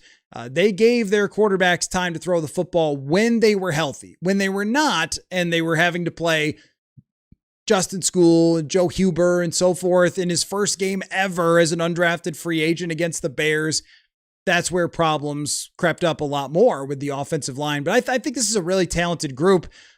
Where I think that Keith Carter makes the biggest difference is that he has a background. He was with the Titans. He has a background in this outside zone scheme. And I have always felt, and I'll admit that I was influenced heavily on this by Tony Sperano, that if that guy, the offensive line coach, if he is directing or driving the run game, it's good for you. Because nobody knows better what your guys are capable of for drawing up run plays and what they can actually block. Because if you have a running back coach doing it, an offensive coordinator, a head coach doing it, and just telling your offensive line coach, yeah, this is what we need your guys to do. That's different than I know as the offensive line coach what my guys are capable of, and I know how to teach it. We saw that from Rick Dennison as well and Gary Kubiak. Like, they just had this great system that they taught all the time. So, I think that that's where it's going to show up. BM said, you're eating your words that Turner was a bust. His determination is cool to see. Yeah, I mean, we don't know how it's going to play out, but I think he's done everything that he could possibly do to be in position to have a big season, especially physically. It's there. And I think mentally too, where he's put in the work. Eric, how did the rookie defensive tackles look? Yeah, so I thought that Caleb Banks had a tough time with the Ravens. I mean, he's playing first team reps, playing second team reps, and there's not a lot that we've seen so far from him where he has these big wins, where he throws somebody out of the way. I think what he's really learning is how to use his strength, and I still see the slow get off from the snap and things like that, where we're just not seeing a lot of wins yet. What I do see from Dominic Orange is the power and the footwork, where I've been impressed by him, and I think he is ready to play in the NFL. I think it's going to be limited, but I think he's ready.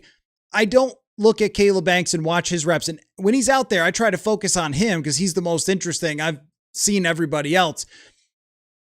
I just don't see penetration yet. I don't see this dominant force yet, and that's why I'm talking about time is going to be required, I think, for Caleb Banks. But now what the plus news on that is that they've turned a corner with him. So this is where we're at right now, but very soon you could end up feeling like, okay, starting to get it, kind of like Dallas Turner, right? Where there was a moment last year in camp where okay, we're starting to see this. That has not been the case yet because he didn't get very many reps until now. So now he's just getting going. So everybody else started the race weeks ago, and he was just playing 1 or 2 snaps, 5 snaps, and now he's playing a full bevy of them, which I think can help him get better quickly. But I'm not seeing a player who's really ready for it yet. I think that to start the season, if it feels this way still over the next couple weeks, then they'll probably have him just pass rush on third downs. So maybe, Ty Dawkins comes off and you have Caleb Banks in there. Maybe you line him up over a center for some intimidation on a third down. That's where I feel like they're at right now. And some of his job is going to be to move bodies, which we also never really know from where I'm sitting. You could see, he got into the backfield and made a play. but his job may have been to latch on to his guy and take him one way or another for a pass rush. Usually you need the all 22 to kind of identify when that's happening, but we're just not really seeing quite the jump just yet. Thank you, Jerry. Thank you, Jerry. No plans to ever leave Minnesota. Glad that you're able to watch the show. Really appreciate that. Mike Turner needs to be borderline all pro this year or next year to be worth it. Yeah, so this is the thing that I really think we have to move on from, is how much they traded to get Dallas Turner. I get that, and I understand what you're saying, and I look at things a lot of that way myself, of if you give up this much draft capital to move up to get a guy, he has to be this good in order to justify it. That bar is insanely high. We just can't relitigate that time and time and time again.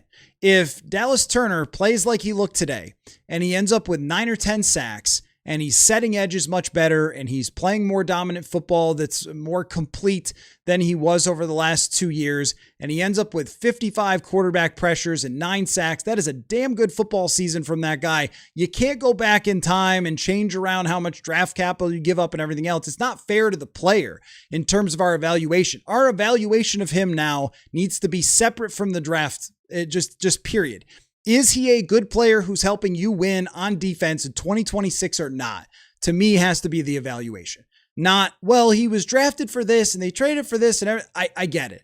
But, I feel the same way about a lot of guys, where it's like, if Caleb Banks is a first-round draft pick and he only turns out to be a guy who plays 500 snaps, gets 4 or 5 sacks, and is pretty good, maybe above average, everyone will say, well, it wasn't good enough because he was a first-round pick. And again, I understand the math on that, but I also think, well, you're trying to win games, and these are players who are trying to help you. It's sort of like we did that with Anthony Barr forever, and he would make Pro Bowls and stuff.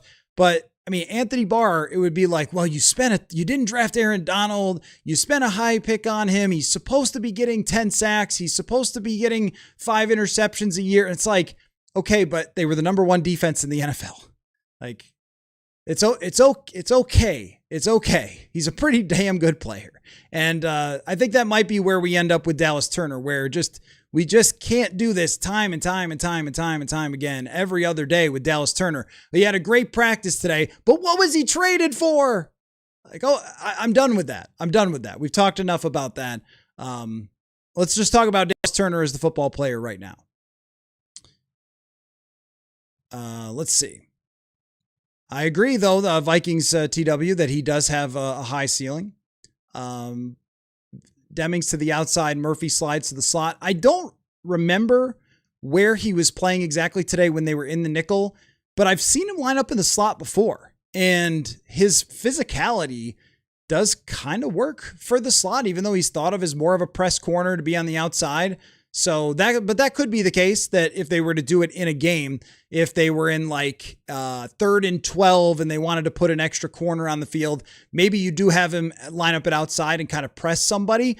But oftentimes the other team's best wide receivers are outside, where you'd rather have Byron Murphy Jr. So maybe if their best wide receiver is playing a lot in the slot, that might be something that they would consider. BM, if Flo is trusting Demings with first team reps and joint practice, be still my beating heart. It has been a long time for you folks with a cornerback that shows promise. So you are having to contain yourselves, I think, and maybe me too. But because you go back through the times that they tried to draft and develop, we always expected Zim to kind of find somebody, and it just didn't really happen. And Demings has been that guy so far. I still think it's going to take some time, but that is not by accident that he would get some reps today, I don't think. Son of Beavers, did Demings give the Ravens wide receivers the business? I didn't see a lot of that. I didn't see a lot of the trash talking today, and he did give up a long on one-on-ones. So one-on-ones, the corners always get roasted, but he did give up a long completion one-on-ones. But I did not see too much of what the trash talk was going on from the second team defense, but I imagine he worked in a couple of things. So, Mike, I think that there's a mix and match with young players. Like some young players do hit the ground running. Jared Verse, though, who you're bringing up, was 24. I believe he was older when he was drafted than Dallas Turner is right now. So we have to factor that, I think. Yeah. Yep. So we do have to factor that. I mean, I know that, sometimes like it doesn't matter what anyone does. It's never going to be enough. It was sort of like with the Sam Darnold thing. I remember when he won the NFC Championship that the comment section was saying, yeah, let me know when he wins the Super Bowl. And it's like, okay. And then he did anyway. So with a lot of players, for some people, it's just never going to be enough until they're Reggie White. But I think what we've seen from Dallas Turner is everything to this point that we needed to see. And also when he was drafted and they talked about, okay, he's going to be developed over a couple of years, that path has gone along that way as well. They knew when they drafted him at 21 years old that he was not going to be ready. Otherwise, they wouldn't have had Jonathan Grenard. So every player is different. And especially with the way college football is now, you have guys coming out at 20 and you have guys coming out at 25. It's like, it's very different. Jared Verse, I mean, that guy is great, but he was an adult when he came out. I mean, he's 1 year away from renting a car. Dallas Turner can't even do that yet. It is still illegal for poor Dallas Turner to rent a car. He has to take Ubers. Can you imagine? Aaron, if you counted starters' performance as if it was a game, who won today, Vikings or Ravens, and by how much? How much is tough. I mean, I think the Vikings won today overall. They won the situationals. The Ravens did not score in their situational drills. And I think either Jay Ward picked off a pass or knocked it down. I couldn't quite tell from the other field. But at the end, so they took care of business there on the situationals. The Vikings scored on both of theirs. The Vikings ran the ball well. Baltimore had some good runs, but they did not have many good passing plays from Lamar Jackson. There was one sick Lamar Jackson throw. I think it might have been to Zay Flowers, where it was one of those anticipation, kind of puts it up over somebody. But the Vikings defense was all over him. And while Kyler didn't play that well himself, he did have the biggest play of the day in that situational drill. So I think it would have been like a knockdown. I'll give you a score. Why the hell not? I'll give you a score. You asked. I would say that would have been like a 20-13 win. It would have been ugly. It would not have been a pretty victory. Vikings TW, Flo doesn't rush the young guys, so it wouldn't be a surprise. Yeah, no, he really doesn't. He really doesn't. We need a pie chart. Has Chris Carter come to camp? Yep, he was there earlier this year. Sometimes you just see like small little things that are really, really cool when you grew up watching these people, because Chris Carter, when he was at practice one day, he was like walking back sort of toward the field, and a couple of little kids yelled out like, Chris Carter, come sign our thing. And he walked all the way back across the field to go sign for them. And just, the other cool thing when Chris Carter was there was Larry Fitzgerald was also at practice that day. This was a few weeks ago. And I saw Carter and Larry Fitzgerald's son, who plays football, I think at Notre Dame, talking routes. How cool is that? Larry Fitzgerald's kid, one of the GOATs, talking routes. Like, that's the same thing with why I took that picture of Randy Moss and Calais Campbell. I didn't mean to be TMZ there, but it was like, these are the two of the best to ever do it. How cool is that? Those two talking. Aaron, how did the offensive line look against the Ravens pass rush? I thought that they were okay. That Minter threw a lot of stuff at them. It looked like there was, stunts and games and stuff. Maybe not the craziest blitzes. I thought it was all right. That it was more of Kyler Murray not being particularly accurate with collapsing pockets. Collapsing pockets are going to happen no matter what. I can't tell you exactly who allowed what pressure every time. Like, oh, it was this lineman, it's that lineman. I can only really tell that if I focus on that lineman on a given play. But there was a fair amount of pressure. I would not say that they had a terrible day. I just think that he did not deal well today with collapsing pockets. But the one thing that he didn't do, and I really wonder if they've talked about this, of like, do not scramble a lot, because we know you're going to scramble in games. Nobody questions whether you could scramble. You have to really run the offense. So there's 2 or 3 times where maybe he's scrambling. But in this instance, when he's still trying to lock in the offense, he's trying to throw it to the right spot. That might be the difference, because I can't remember a single time that Kyler Murray scrambled today. Maybe there was one, and that's not something you would normally expect. from Kyler Murray in a real football game. So I thought they were okay, though. Certainly passable, but Murray needed to deal with the pressure a little bit better. Abnormal says, difference between Turner's rookie year and Banks is that the team could really benefit from Banks being good this year versus having depth at defensive end 3 years ago. Would at least like to see some flashes. Yeah, I mean, I totally agree with you. And that's where they, I think, have lucked out a little bit with the development of Levi Drake Rodriguez and Ty Ingram Dawkins. But are those guys going to be difference makers? I mean, Levi Drake's looked really good, but are they going to be difference makers like you would expect from a first round draft pick? So I do agree with you that when Turner got picked, there wasn't this guy's got to start right away.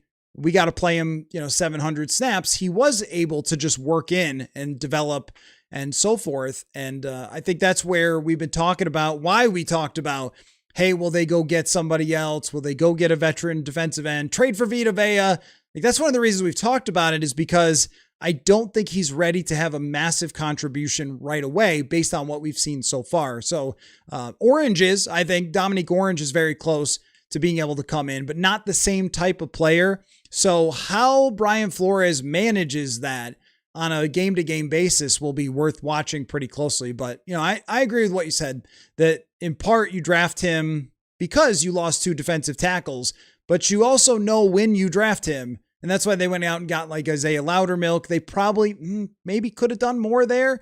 Maybe we'll still try to do more there potentially. But I think they should really be happy with the way the defensive tackles have performed so far. Very funny calling it the Zapruder film. It is only a cell phone video from a million miles away, and I tried to zoom it in for you guys a little bit there, but just wanted to give you a little look earlier what it looked like, Bill says, can you compare Kyler's first day of joint practice with Kirk and Darnold's first days? Kirk, I remember, was okay against San Francisco and hit a deep shot. I want to say to like Amir Smith-Marset comes to mind for some reason, but Kirk was okay. I remember him having a decent day. It was Darisaw and Nick Bosa going at it, which was incredible to watch. But I remember it being fine for Kirk with a fair number of completions. I didn't remember it being a disaster. It was a total disaster for Sam Darnold. He hit a bomb to Justin Jefferson, but aside from that, it was brutal against the Cleveland Browns. That was a great defense, and it was a really, really tough day. And we were kind of talking like, all right, so the Vikings are going to outscore teams 13-9, and that's how they're going to win this year. And then the next day came back and played really well. And McCarthy, as you guys remember, played quite well in the second day. Also, the first day was kind of hit or miss. And I would call today hit or miss for Kyler. Like, there were certainly things where you go, okay, that's got to be more accurate, or you're going to have to deal with the physicality a little more. There was a couple throws that should have been completed that I think were legitimately pass interference, but weren't called, and they were kind of upset. But yeah, it's got to be better than what it was today in the real games, especially with the underneath passing versus some of those pressure looks. Like a slant route to Jordan Addison, it's got to be completed. I think things get sped up the first time you play another team a little bit. We'll see how it goes from there. But as we know, not really predictive, mostly for the season, the joint practices, because you're not game planning most of the time for these. And as I mentioned, like, you're not showing all of you're doing stuff that you want to do in the regular season, some of it, but you're not putting it out there for the whole world to see when there's, fans videotaping and posting every single play. So it's not really predictive, but I do think that tomorrow it will probably be better. Let's see. BM, I think it's fair to say that Turner hasn't lived up to the draft position while also recognizing he's his cornerstone starter, and we hope someday becomes Pro Bowl All-Pro, but he's come a long way. Yeah, that's fine. Yeah, absolutely. I'm not saying like, how dare you, or like never mention it again. I think I'm just tired of that. Like, let's just let him be an NFL player and evaluate him as part of the Vikings defense now, and not, it was not the Herschel frickin' Walker trade. Like, they moved up to get him. They really like him. By year 3, he's a key starter for them, who already led the team in sacks. Like, it's not like it's going badly. It's going very well, actually, at the moment. So I'd prefer to just like not over and over and over again relitigate something that, we've talked about, I think, quite a bit. Vikings TW, did anyone go back and watch Price's stuff at wide receiver in college? I thought it was legit. I saw him play in college, but I didn't think too much about it as a wide receiver. I never expected that guy to come in and be this good. I got to be honest, I never watched his college tape because he came in with like no signing bonus or whatever and just started being a good kick returner. And I probably concluded after last year, yeah, that's what he's going to be. He's going to be a Marcus Sherrills. He's going to be a career kick returner for this team. And that's pretty cool for him. And then all of a sudden he puts in the work in the offseason and you could see why he wasn't drafted. Like he's not a very big guy, but there's something natural. Like that's what I asked him at the end of that conversation. Like there is something natural about that guy. Mike Banks looks like Turner's trajectory at this point, useless rookie year. Yeah, I mean, it might be. We don't know that for sure yet.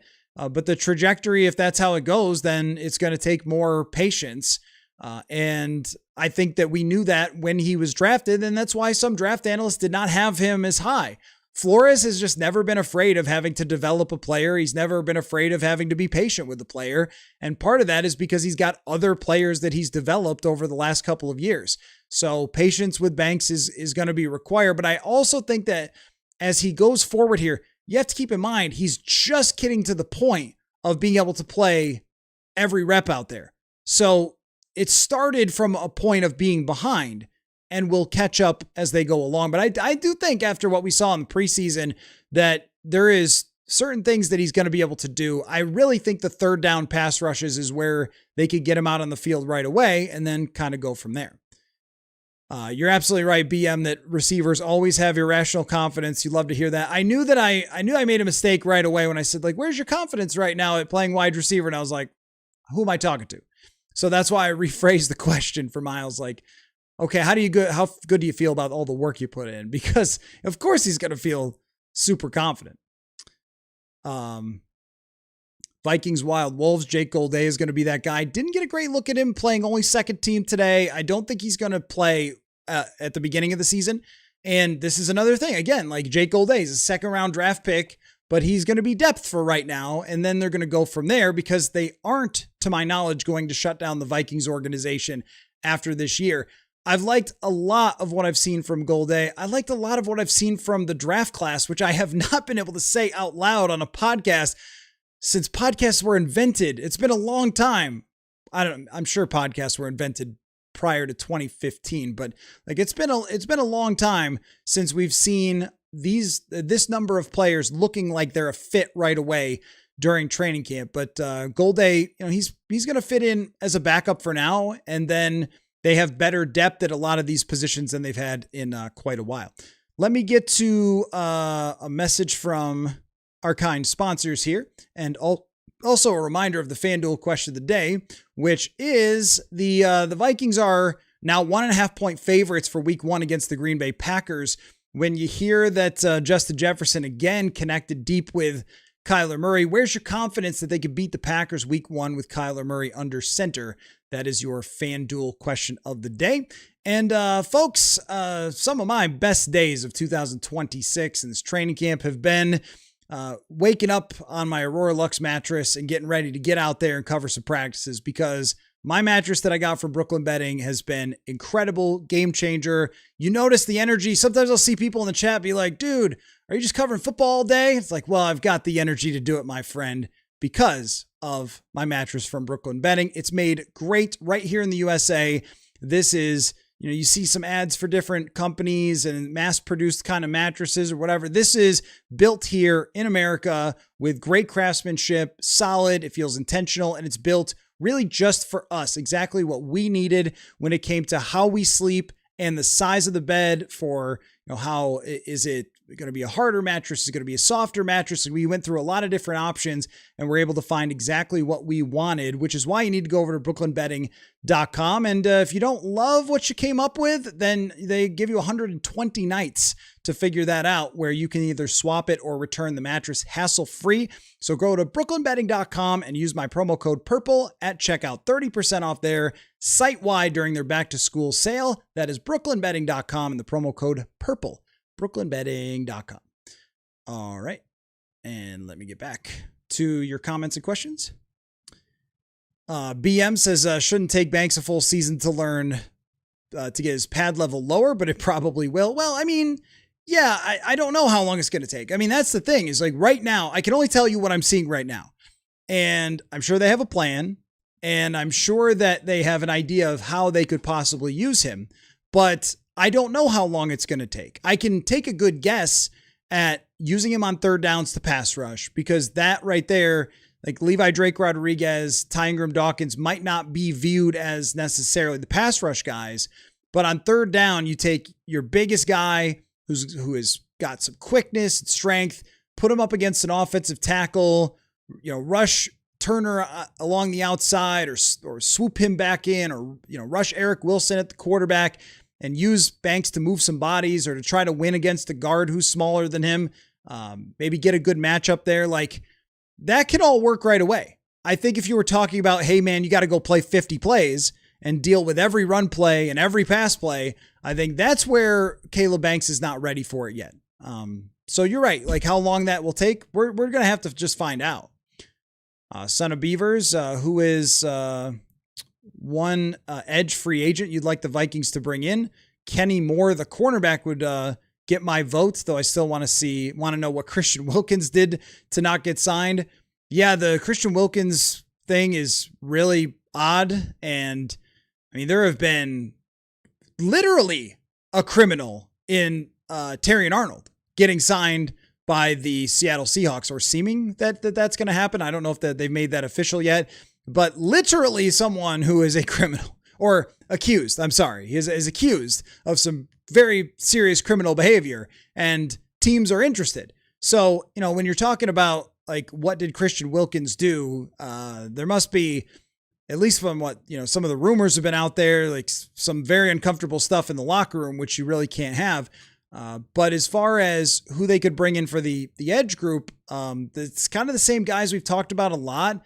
I would throw another name out there if he hasn't been signed, Derek Barnett, who was pretty good for the Texans last year. Not really the type of system that the Vikings play. It's like a 4-3 defensive end, but maybe you could add some, because it's really just a pure pass rushing position. I think that this right here, if we remember, we go back in time to 2024, the Vikings used the joint practices against the Browns to decide, you know what? Our defense would be really good if we got Stephon Gilmore in here. And they upped the price for Gilmore, kind of made that happen after the joint practices. Tyler Batty did have a good rep today that I saw where he knocked down a pass. And, I think that Batty's one of those guys that they really like. And I think they like Richter as a special teamer who could potentially mix in, but it's still missing that pass rush element if you have to fill in for Dallas Turner. Also, you don't want Dallas Turner to play 1,100 snaps that you're going to have on defense. You do want some rotation there. I think the idea right now would be to have Ingram Dawkins play that spot, but he's still not a pure pass rusher. He's like a strong guy who's got some athletic traits, but to me is more of a body mover at this point who could get a little penetration, not come off the edge and get low and that kind of thing. So, yeah, Skull Shadow, I don't know if it's about Banks having the dog in him, as you say, but I think it's more about the technique. Yeah, I think what you're saying with time and technique. I think it's really just about the technical element of how to do that, to get lower and to get quicker off of the snap. Like that takes experience, I think. BM, what would we say has made Myles of improvement, or what would we say who's made of Myles improvement? Sorry, I don't understand the comment, but in terms of like what's made it happen, or what do we say about it? And I'll just answer both. What has made it happen is him. He went into this offseason with the determination. And if you meet Myles Price, you totally get it. Like this guy is very determined with the determination to be a wide receiver, not just a kick and punt returner. He wasn't just going to go back to his hometown high school and throw the ball up in the air and catch it and run with it and be a returner. He really put in the effort, and it shows, to learn the playbook, to lock in, to become a much better route runner. Like the effort has been there. And that's how you get guys. Like I mentioned this the other day. We're doing this podcast, Vikings Collective, with Alec Lewis and Garrett Greenlee. Good dudes. We're doing it once a week. I mentioned this to them, is like, he kind of reminds me of like a Julian Edelman or something, like one of those Patriots short wide receivers who just knows how to get open and then is good with the ball in their hands. Like that's what Myles Price reminds me of. And I think that that's where this could kind of be headed, maybe a little bit more down the field for him with his speed, but he could get the ball in his hands and makes plays, but he's shown that he could be more than that, like more of a complete wide receiver. So I think it's been his effort. And what we make of it is when somebody makes this many plays in practice, it's usually not just, oh, whatever. Like there's usually something there. Now that doesn't mean he's going to be Julian Edelman, but there's usually something there if someone makes this many plays in camp. Mike, what percentage of the playbook Kyler Murray will play on week 1, do I think? I mean, usually you go into a game with like 100. I mean, every team's different, but say 150 plays that a team will go into a week with, and they will prepare them all in the week before, or the couple of weeks before, and he's going to lock in that game plan. So I don't know about like, does he know every single crevice of the playbook yet? I think it's about understanding all the key ideas and then locking in the game plan. Like if you could get all the alignments right, if you could get all the snap counts, the cadences, all that sort of stuff right, and understand all the options for the different routes, then it's about mixing and matching those things together. So then you take your base plays and then you add your different wrinkles. So, all right, we're running this base play out of, let's just say you have a play that one of the most basic plays is where you run a slant and then someone runs to the flat. And on the other side, maybe you run like, I don't know, some deep routes or something. Like that's one of the most simple plays you're ever going to see. But maybe you add a little wrinkle to that where it looks like it's going to be a slant and a flat, but instead of a flat, the running back turns upfield, and they're going to add that into the game plan. So you are going to say, all right, well, here is this base play, but then with this is the route for the wide receiver, and you need to know all the different combinations of those words to lock it in, but you'll study your game plan and be ready once it gets there. That's kind of how it ends up working. So, I mean, he should be able to lock in a game plan for week 1 really easily. I think where the test will come is where you get later in the season and you're making all these adjustments and you're playing Thursday night football and you got to do it like on short notice, right? That's where it gets a little more challenging, and that's where knowing it inside and out becomes very, very, very important. Let's see. Abnormal. Felt like we were trying to make Turner the next Andrew Van Ginkel early in his career. Then we saw a jump when he went straight to DE. Totally agree. Yep. I think that if he had just in a different universe where Grenard wasn't here and he just played edge and rushed the passer from day one, that we would have probably looked at him more like a Yannick Ngakoue. Like, okay, he can't set an edge, but he's so fast, he'll get sacks.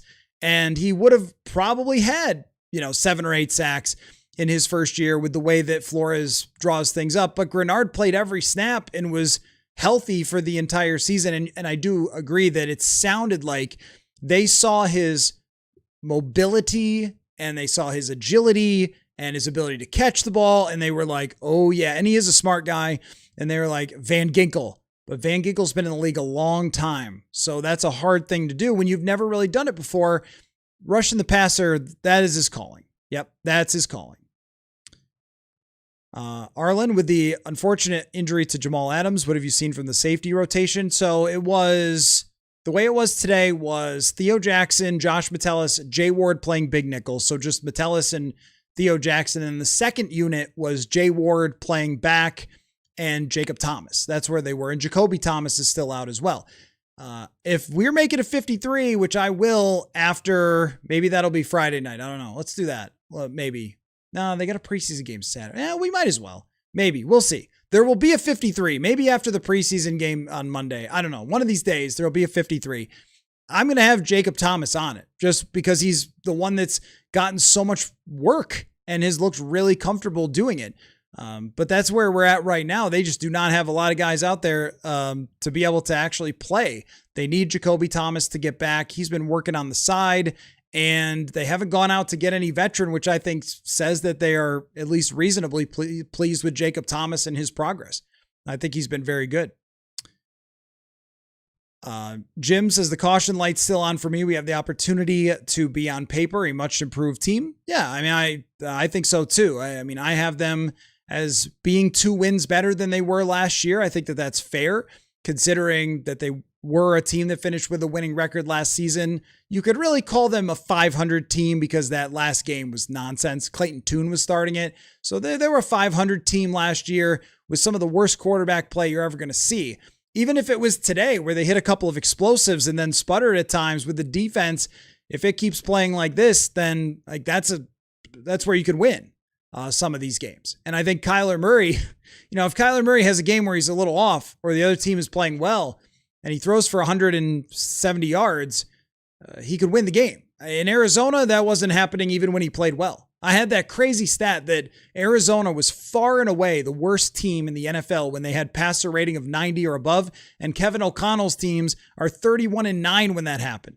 I mean, it's crazy. It's crazy how bad that team was. So I think Murray doesn't have to be perfect for this team to be good, but cautiously optimistic is probably right.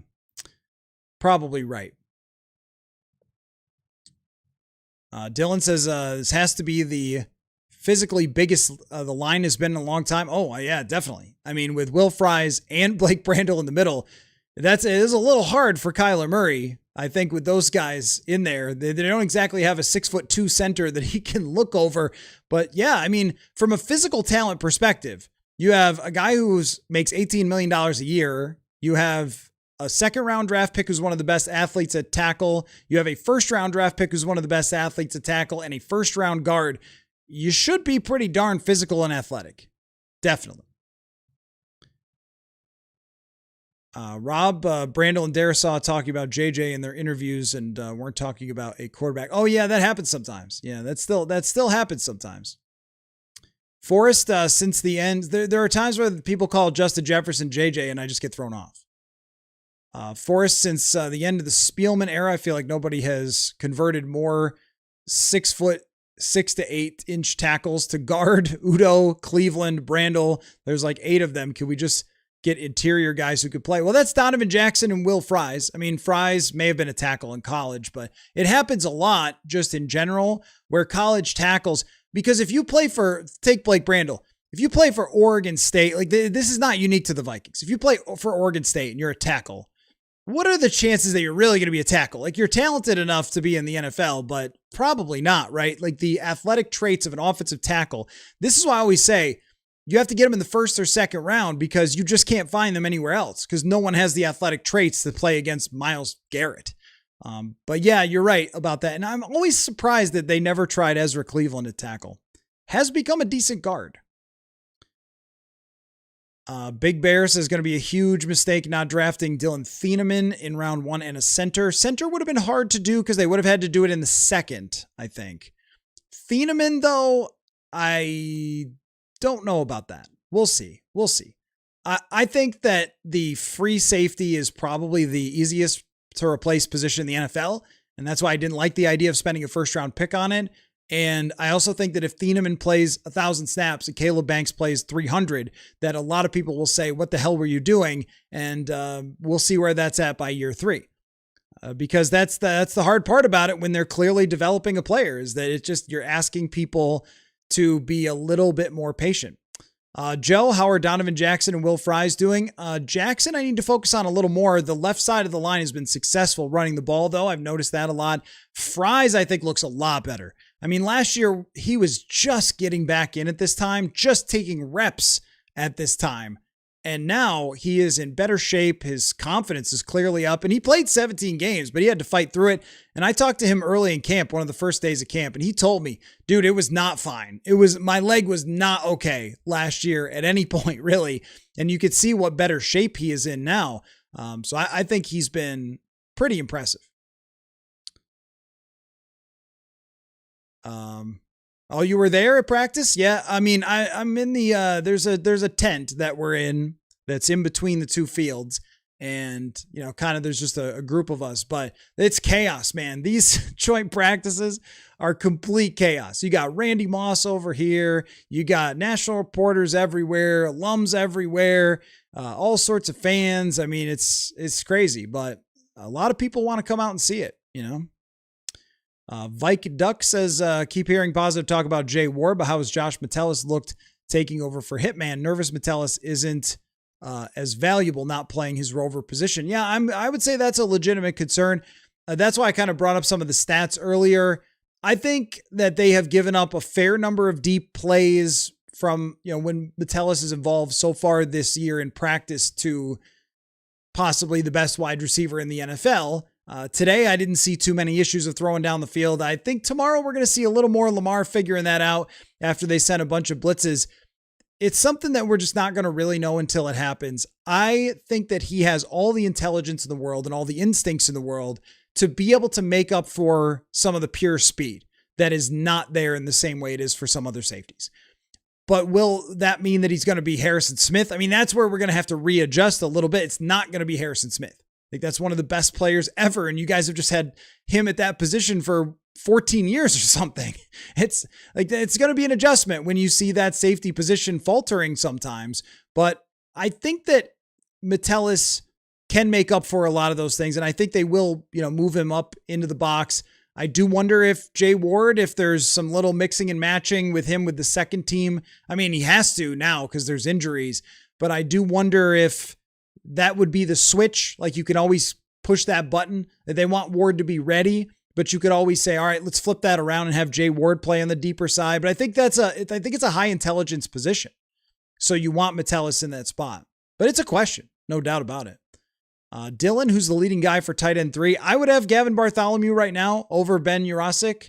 I think Jurasik could get to the practice squad if you need him, and Bartholomew has looked pretty good. We haven't seen as much of him after a really hot start, but I think that he deserves and has the talent and the size and could be someone who could mix in if Max Bredesen got banged up. Evan got to start and end every podcast of the Football Gods for no injuries. The injuries around the league are brutal. I know. I don't even want to say it out loud because this team has been HEALTHY so far. That's what I do with the dog, so I don't have to say certain words like WALK. Because if you say that one, he'll go crazy. But yeah, we'll just leave it at that. That so far this has been a good camp from the most important perspective, which is keeping your players on the field. Beaver's best friends is Baltimore holds like crazy in their secondary. Yeah, no, you're right. They do, and they are very physical. And there were at least 2 plays that should have been completions that I thought, from my standpoint, Jefferson was grabbed. They were playing very, very strong with him. Rob Loudermilk is a lock. He was the only guy that held the line versus the Giants. Ingram Dawkins will probably be included with the edges. I don't think Ingram Dawkins is an edge. He's played with the first team at defensive tackle for the entire camp and only mixed in a little bit with the second team as an outside linebacker. Right now, he is a 3-4 defensive end, but Loudermilk may be in there. I think Elijah Williams is making it interesting. I like what I've seen from Loudermilk. I don't disagree with you. I think that he can use his size and power, and I think they'd like one veteran in there. It's just Elijah Williams getting a little bit of first team reppage. Like, that's something we got to make a note of. Who's winning the punting competition? They were booming the ball today. Look, I've never really been sure if it's a true punting competition or not, because the hold is so important for Johnny Hekker, but Brett Thorson's punting a lot. For a guy who, if he's not in a real competition, they're giving him a lot of reps, and he punted a lot today along with Johnny Hekker. He can really boom the ball. And I wonder if what they try to do is put him on the practice squad and use that international exception. They didn't do it with Oscar Chapman last year, but I think Thorson's been better. Use that exception and develop him for a year and then be ready, because Hekker might retire after this year. Like, he's on the older side for sure.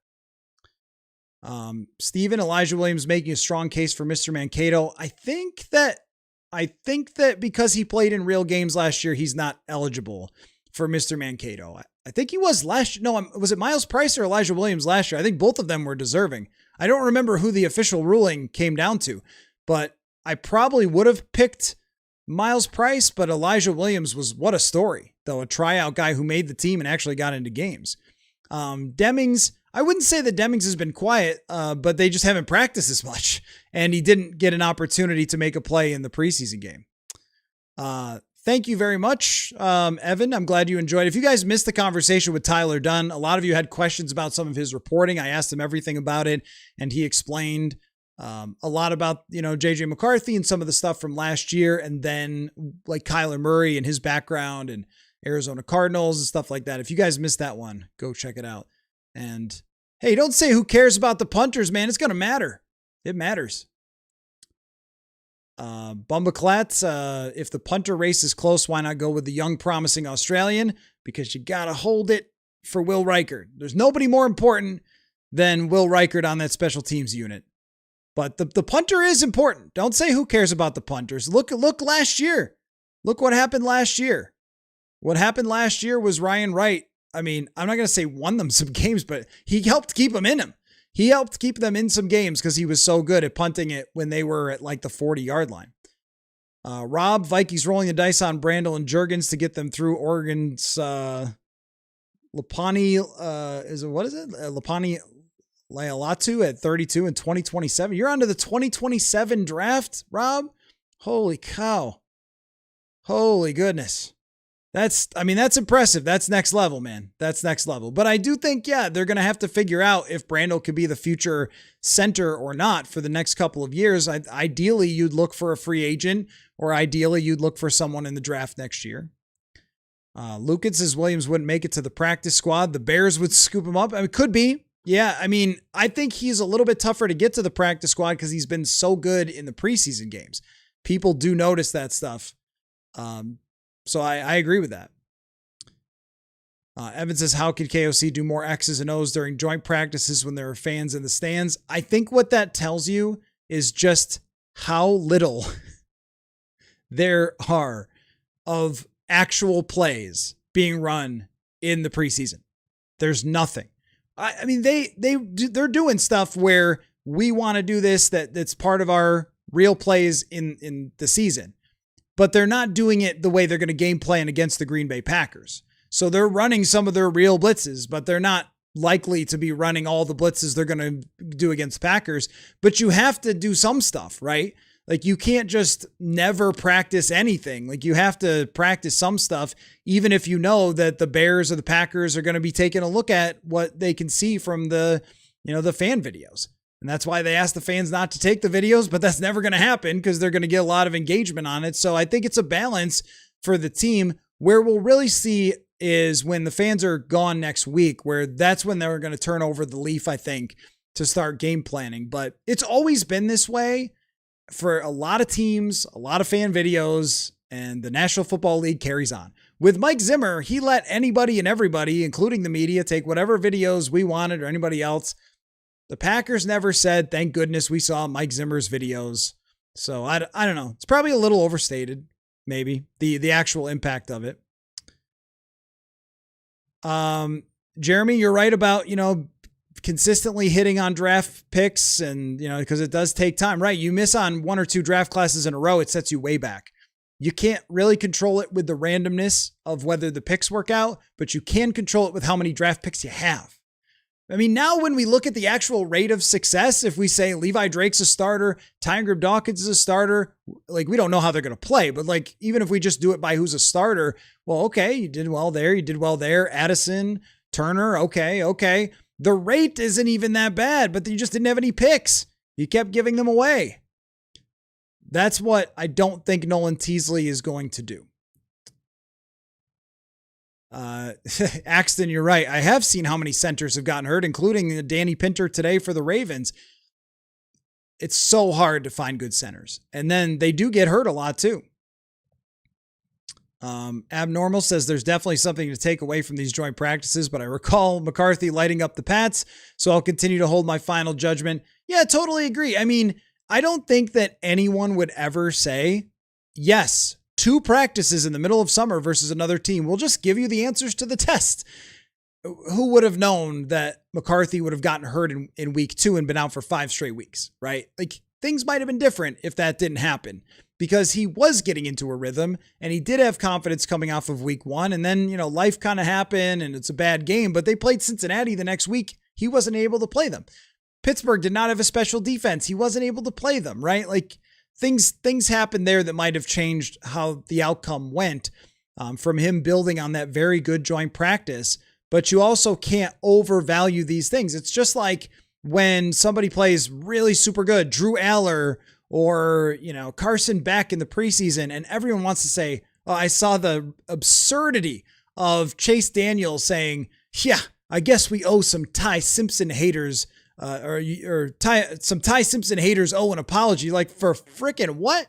For a preseason game where you just run bootlegs, and KOC is saying, yeah, we do more in a practice than we ever would. I mean, come on.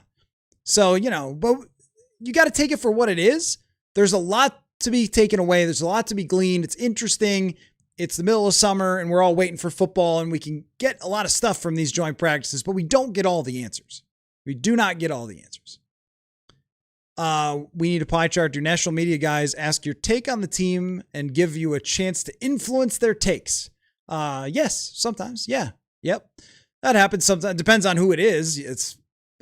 People that I know, but there will be, during this time of year where you have a lot of these reporters that are going to 20 different training camps. Absolutely. They're going to ask the local people for what's going on, and it will end up in the reports and stuff like that. And, you get to know a lot of people, through just doing this year after year. Myles Gaskin. That's who they need to bring out. Heart of Flesh. Wow. That is metal from the 80s. Are you doing the Vikings Collective podcast during the season? Yes. Yep. We will be doing that. Myself, Alec, and Garrett Greenlee. It's going to be every week for the season. Really fun project. I'm glad that they asked me to do that. Does FanDuel have an over-under on Max Bredesen trick plays? That's a funny question. So that's maybe where we've gotten to now. Okay, well, that seems like a good time right here. No, you're right, Abnormal, that Fry's coming off a year one injury and Jackson a rookie. We'll be interested to see the pass pro rankings. I mean, this year, I think it'll be improved. I really do think it'll be improved quite a bit. So anyway, well, great discussion, guys. Really, really, really fun day out there. I mean, it's special. You see the alums, you see Randy Moss, you see the energy that comes with these things. I totally understand why the Vikings want to do these joint practices when they do, because they're pretty special for everybody involved and pretty unique, to see the players who get to know each other and they're talking after practice and all that sort of stuff, and then really going at it.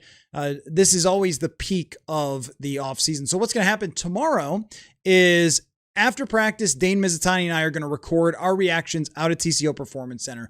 We'll start the show with those tomorrow, then answer all your questions and comments, and do kind of the same rundown that we've been doing day after day in training camp. So really appreciate everybody tuning in. I'm glad there's so much excitement now that it feels like this is where you could feel at nighttime it's dropping down to 50, 60 degrees, and you start to feel that little crisp bit of air. The joint practice is going on, peak of summer, and then now we'll start to turn a new leaf after tomorrow onto the beginning of the season. So excited for football, my friends. Thanks everybody for watching, and we will catch y'all tomorrow. Football.